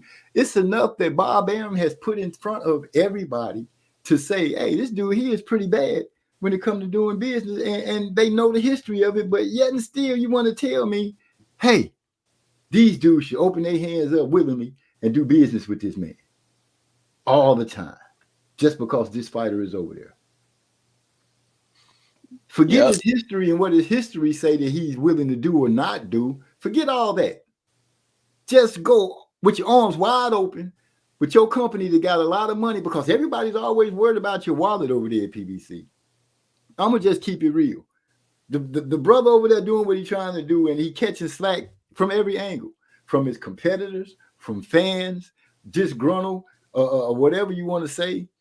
And it seems that they rallying around the dude that have openly been out there and saying, you know what, I ain't losing no money on Bud Crawford. You know what, I stopped Bud Crawford from beating the legend in Manny Pacquiao back in the day just because I didn't want Manny to get hurt. But when Bud leaves, instead of him, everybody saying, you know, it was a good deal, and saying, you know what, once he left, PBC did open up the doors to start negotiating and working with him, they take shots at him.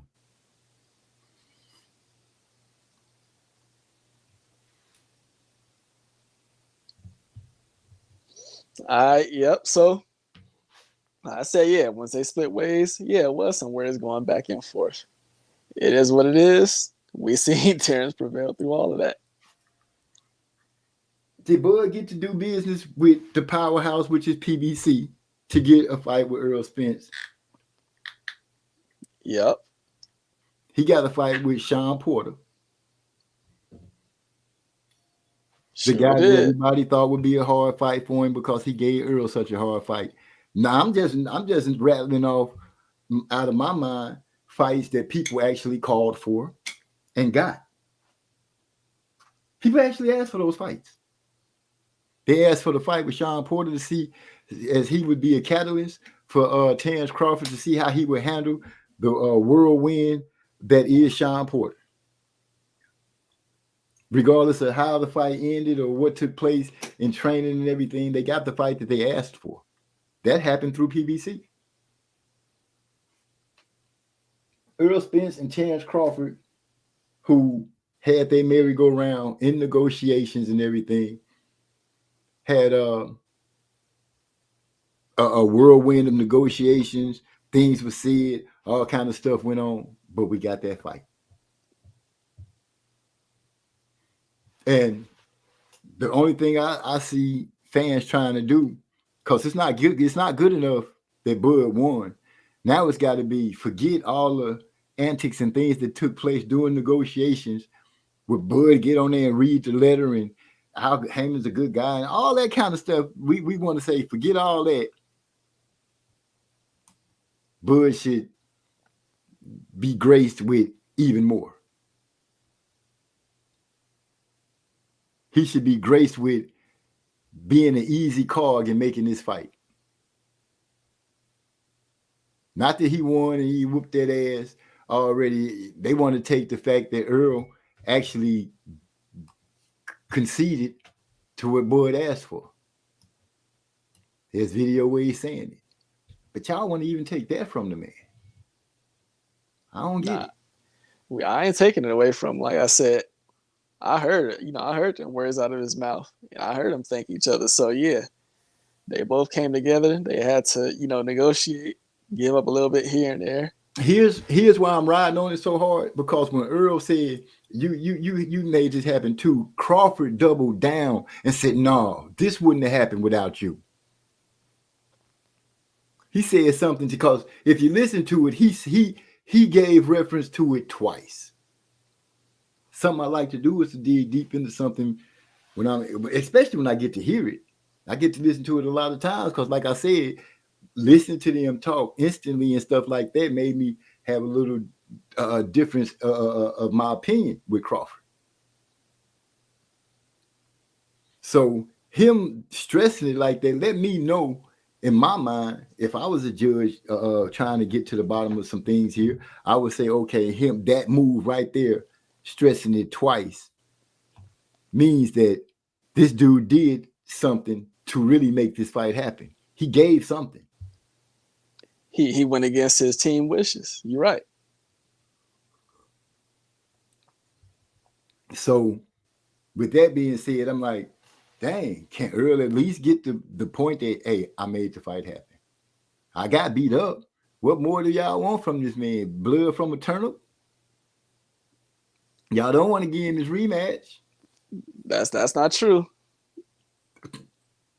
Yeah, 154. Oh, yeah, if you don't fight at 154, but it's evident that 154 had been talked about prior, because before the fight even happened and people was asking about the rematch, Earl had already made reference to it being at 154. So much as far as to say, if I win, it's going to be at 154 because pretty much I'm done with 147. That was his last hurrah.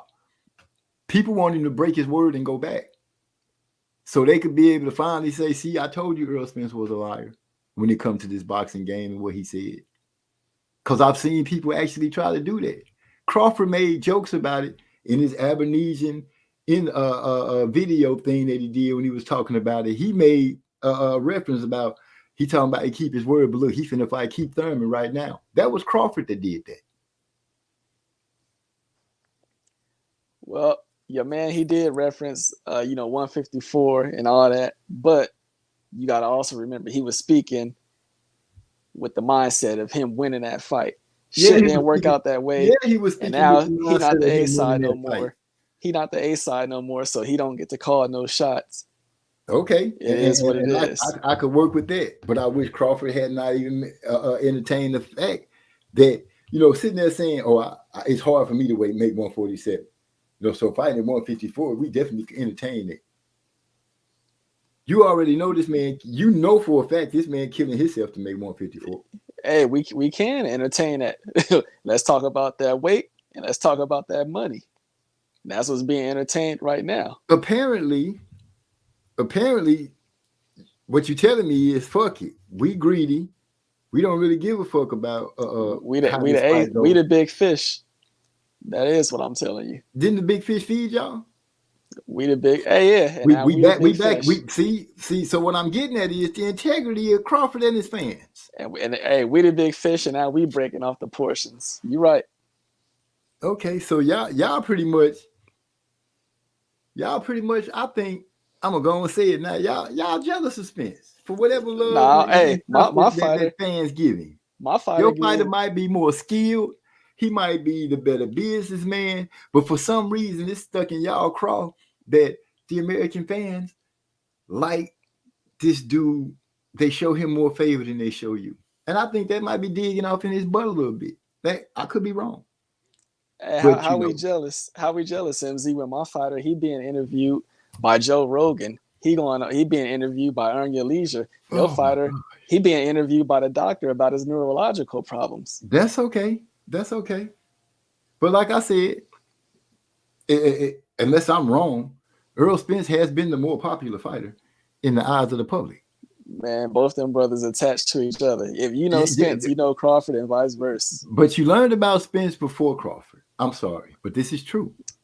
And now, when it comes down to it, my statement was that I'm thinking that the man is jealous, and you saying, well, he got this and he got that, but he don't have the love of the fans like Spence.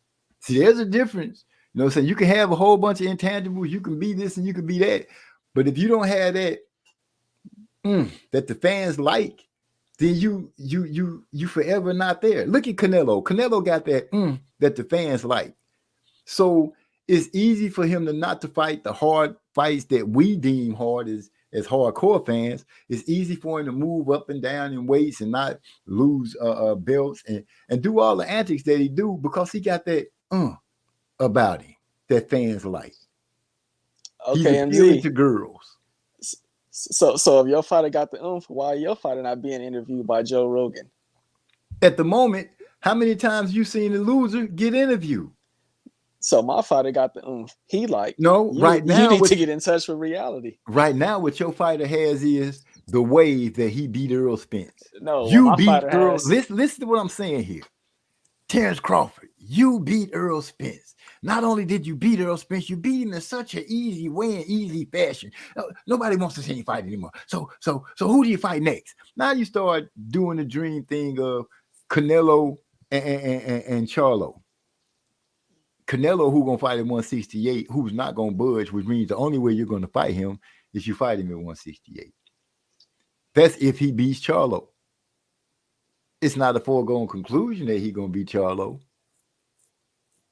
But I'm just saying, it's a lot that's being said, and I just feel like tonight was the night to make me take the chance to say, when did Bud get wronged versus PBC? And I hear a lot of arguments, but none of them have any weight to him being wronged by the PBC. And so far, Hyphy, me and you went over quite a few things, and you have said, MZ, I agree with what you're saying. And you try to get a butt in there, but I'm gonna have to close that down. Every butt I'm gonna have to close down, because if it's not rooted in some kind of fact, then I won't be able to break it down. But I'll be able to break it down. But if it has some fact to it, then maybe you might have something. But you got to come with something that got some fact. And for the most part, the biggest bad treatment for Bud Crawford came from Top Rank. Well, here go a fact. My fighter took your fighter belts, and ain't nothing he could do about it. True. Nothing he can do about it. Unless he try to hurt himself and go to 147 to fight for the belts, which, in going by what he said, 147 is out of his pocket now. Well, your fighter, he needs to concede and understand that he the B-side, so he needs to get the program. Here go the funny thing about it. People thinking that I think Earl Spence is going to be like locked in some kind of corner, which he's really not. If he decides not to fight at 147 again and tell Terrence Crawford, okay, take your offer and do whatever it is you're trying to do with it, that's fine. What can anybody say about that? Nothing. It's not like y'all can say, oh, he ducking, because y'all was begging for the fight not to happen. So you say that, oh, it's hard for him to make 147, but we're going to force that weight on him. If he decides he don't want to take that, then how's that ducking? If I can't make it, you can't make me take it. So either way you look at it, it's like, the meat and everything is gone. It's nothing else to scavenge. It's your fighter that got that hard decision to make. I don't think it's hard at all. If you can't make the weight, then don't try anymore. If you can, then you can. Yeah, he should go find something safer to play with.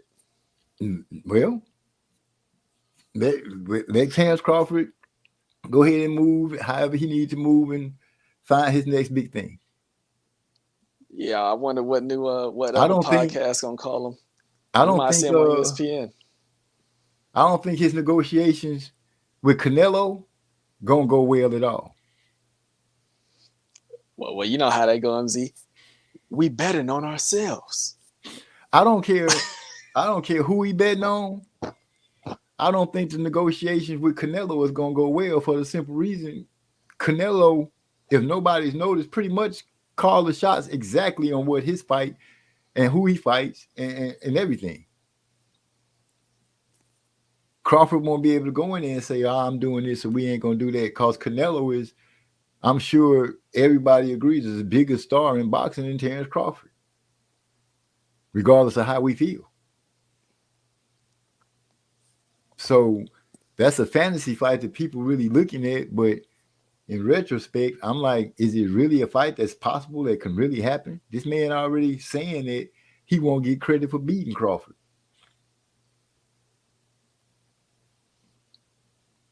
Hey, even if that option don't come to fruition, we still got other options.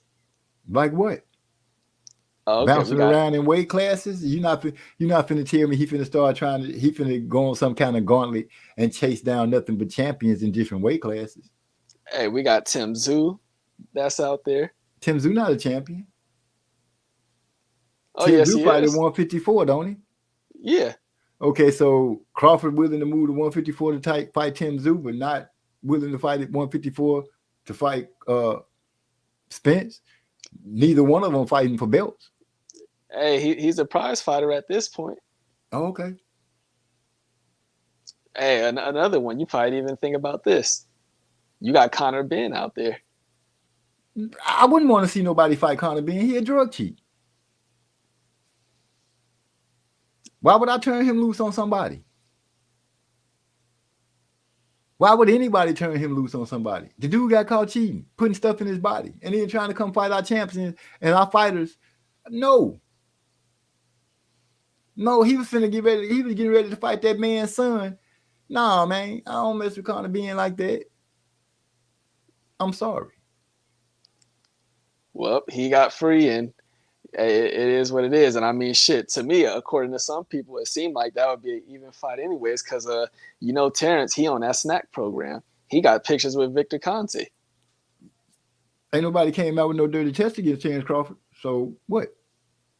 I mean, hey, that keep being thrown out there. People keep elaborating on that for a reason. These people put this man, they let this man get a business, get a license, and do all kind of stuff with the fighters. Yep. If they don't come and say, hey, this man have been cheating, I cannot throw rocks at that man. These people say this man got a legitimate business. He letting him run. They letting him run it. They letting him work with their fighters. What can I say? I can't say anything about that. If they licensed him to work with these fighters and do whatever he does, then that's what he get to do.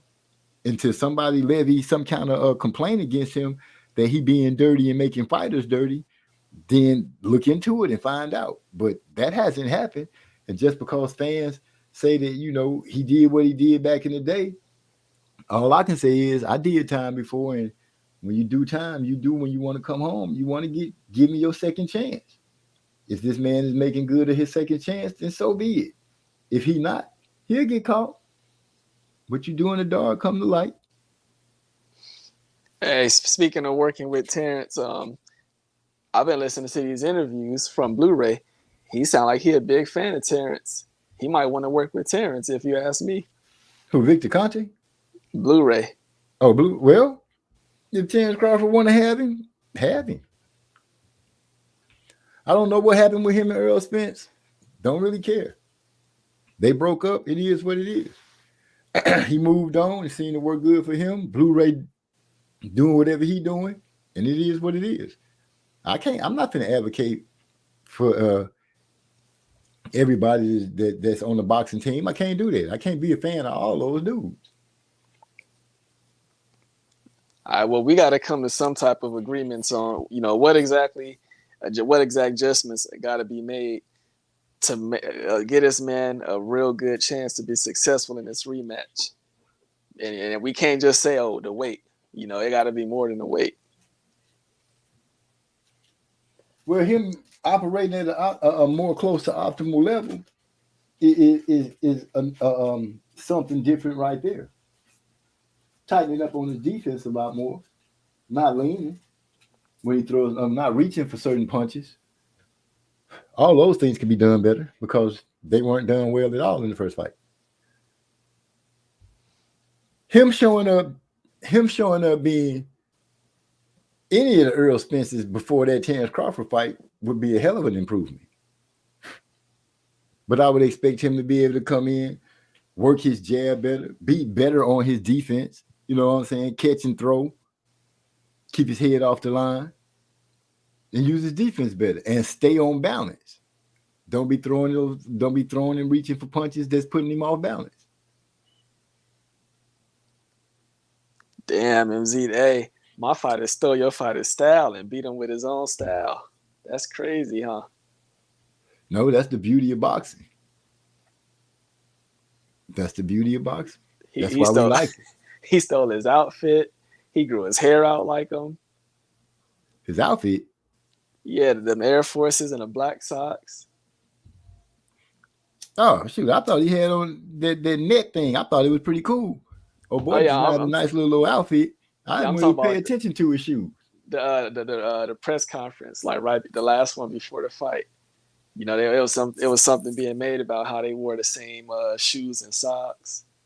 Like, damn, Terrence, you know, he was just like you say, yeah, he is jealous of Earl. He was stalking Earl. He was still he stole his stuff. He stole everything from Earl and did it better than him.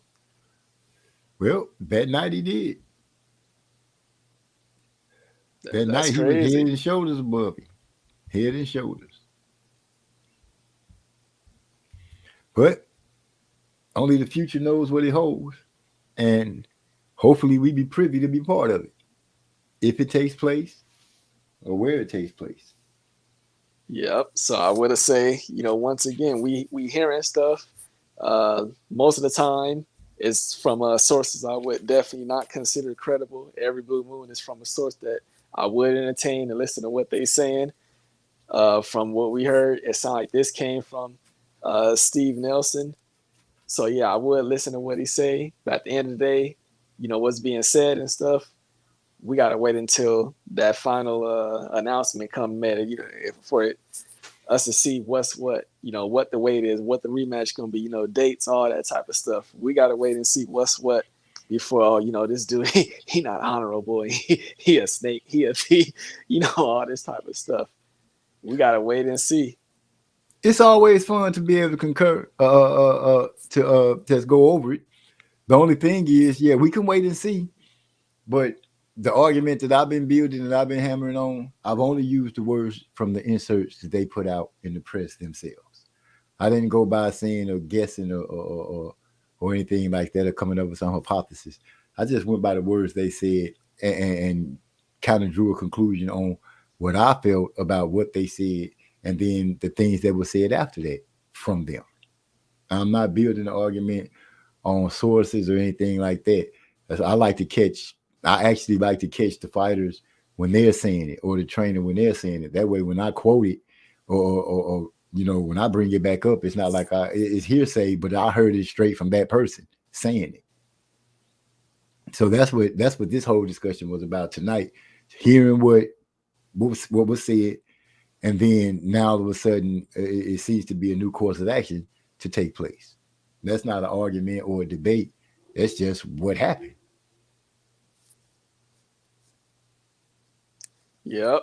I mean, all I could come back behind you and say, shoot, we got to see. You know, we'll wait and see. Hopefully, within the next couple of months, so we'll know what the truth is. We won't have to go off rumors, and you know, he's all this stuff. We'll know exactly what time it is, and you know, truth be told, I hope it'll be a situation where both sides will walk away and saying, yeah, you know, that's how I want to see it. So therefore, in the future, after you know whatever date that is, it ain't no excuses, it ain't no nothing.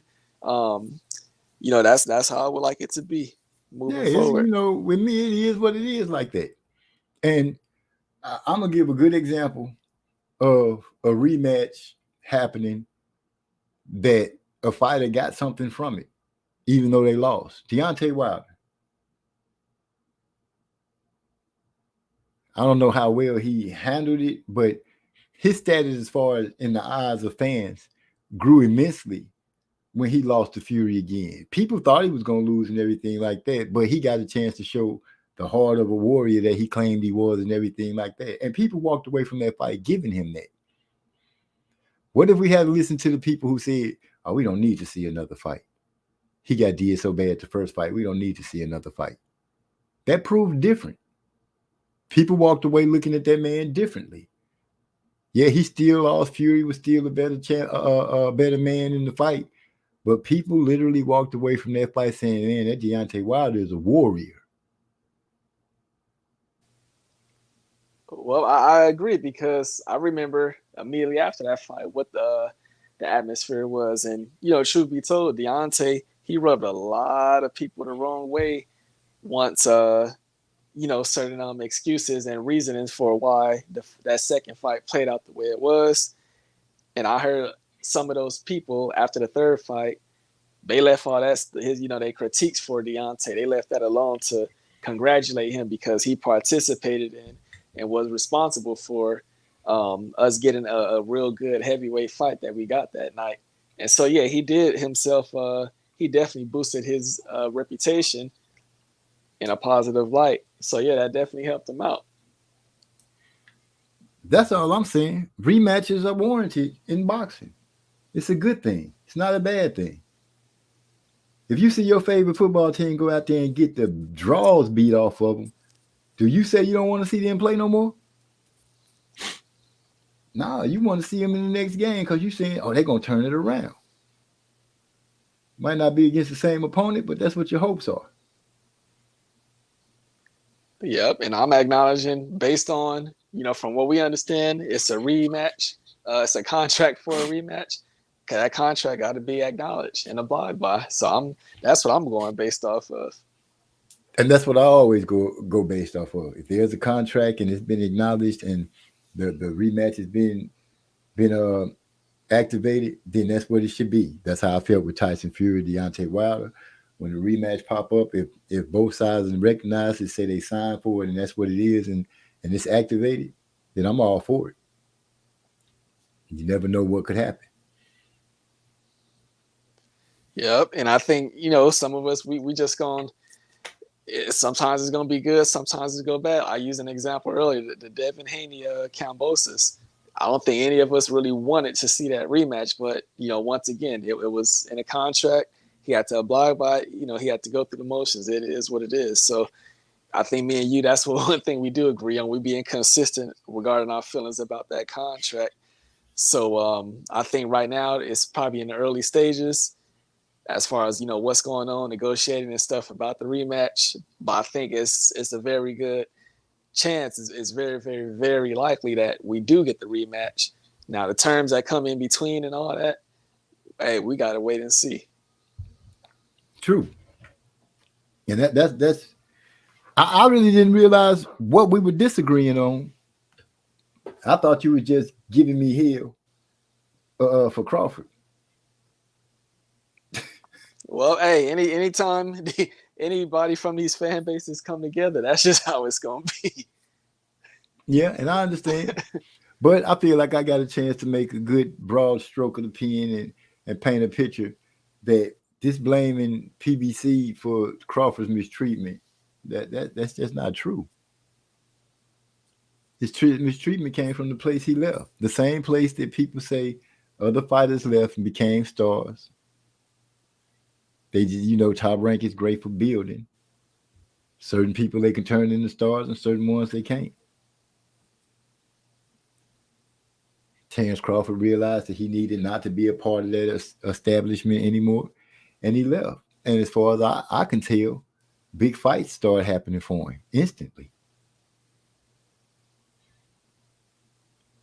Yeah, and like we've seen in the past, sometimes with Top Rank, it's not that the Top Rank they wasn't able to promote the fighter properly.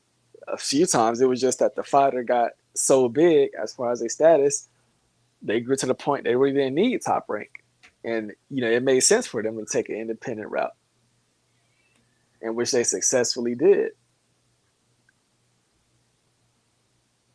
So once again, the mistreatment came from home. That's all I can say about that. Yeah, well, that's it. We put it down for this one. Yeah, I think we gave the people what they wanted. I think you understand now more wholeheartedly that Top Rank is the culprit in the mistreatment of Terence Crawford. And maybe you will stop painting a picture that, Earl and PBC and Al Heyman wear horns, because they don't. Hey, I'm looking forward to the future. I'm being I'm being optimistic. I'm looking forward to the future. My fighter, he locked in. We ready to go. Okay, well, we'll see how things turn out. No doubt. I'm going to still ride with my fighter because that's what I said I would do.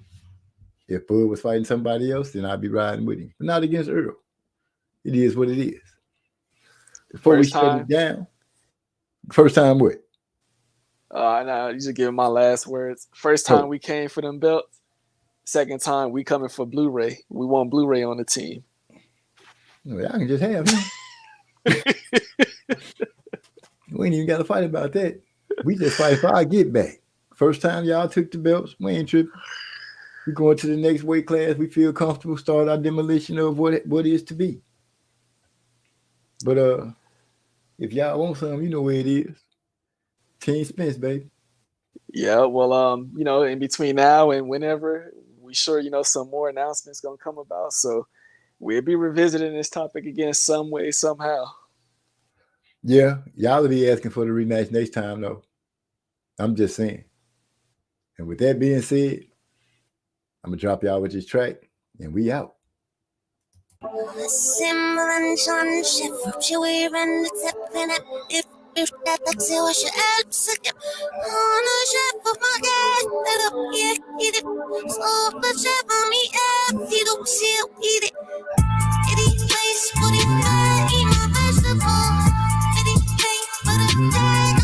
she never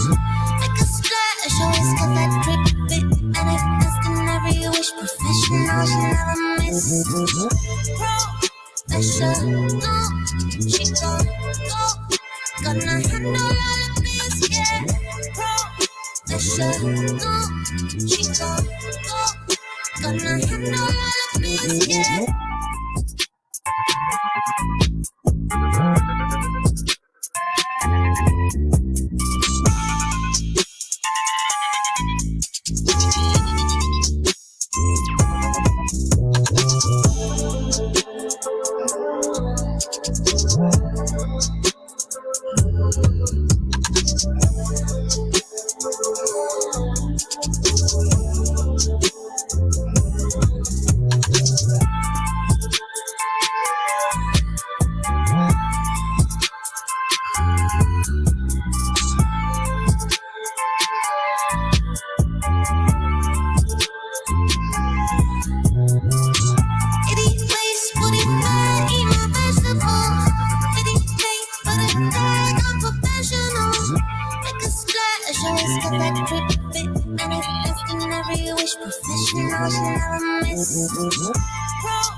Appreciate you.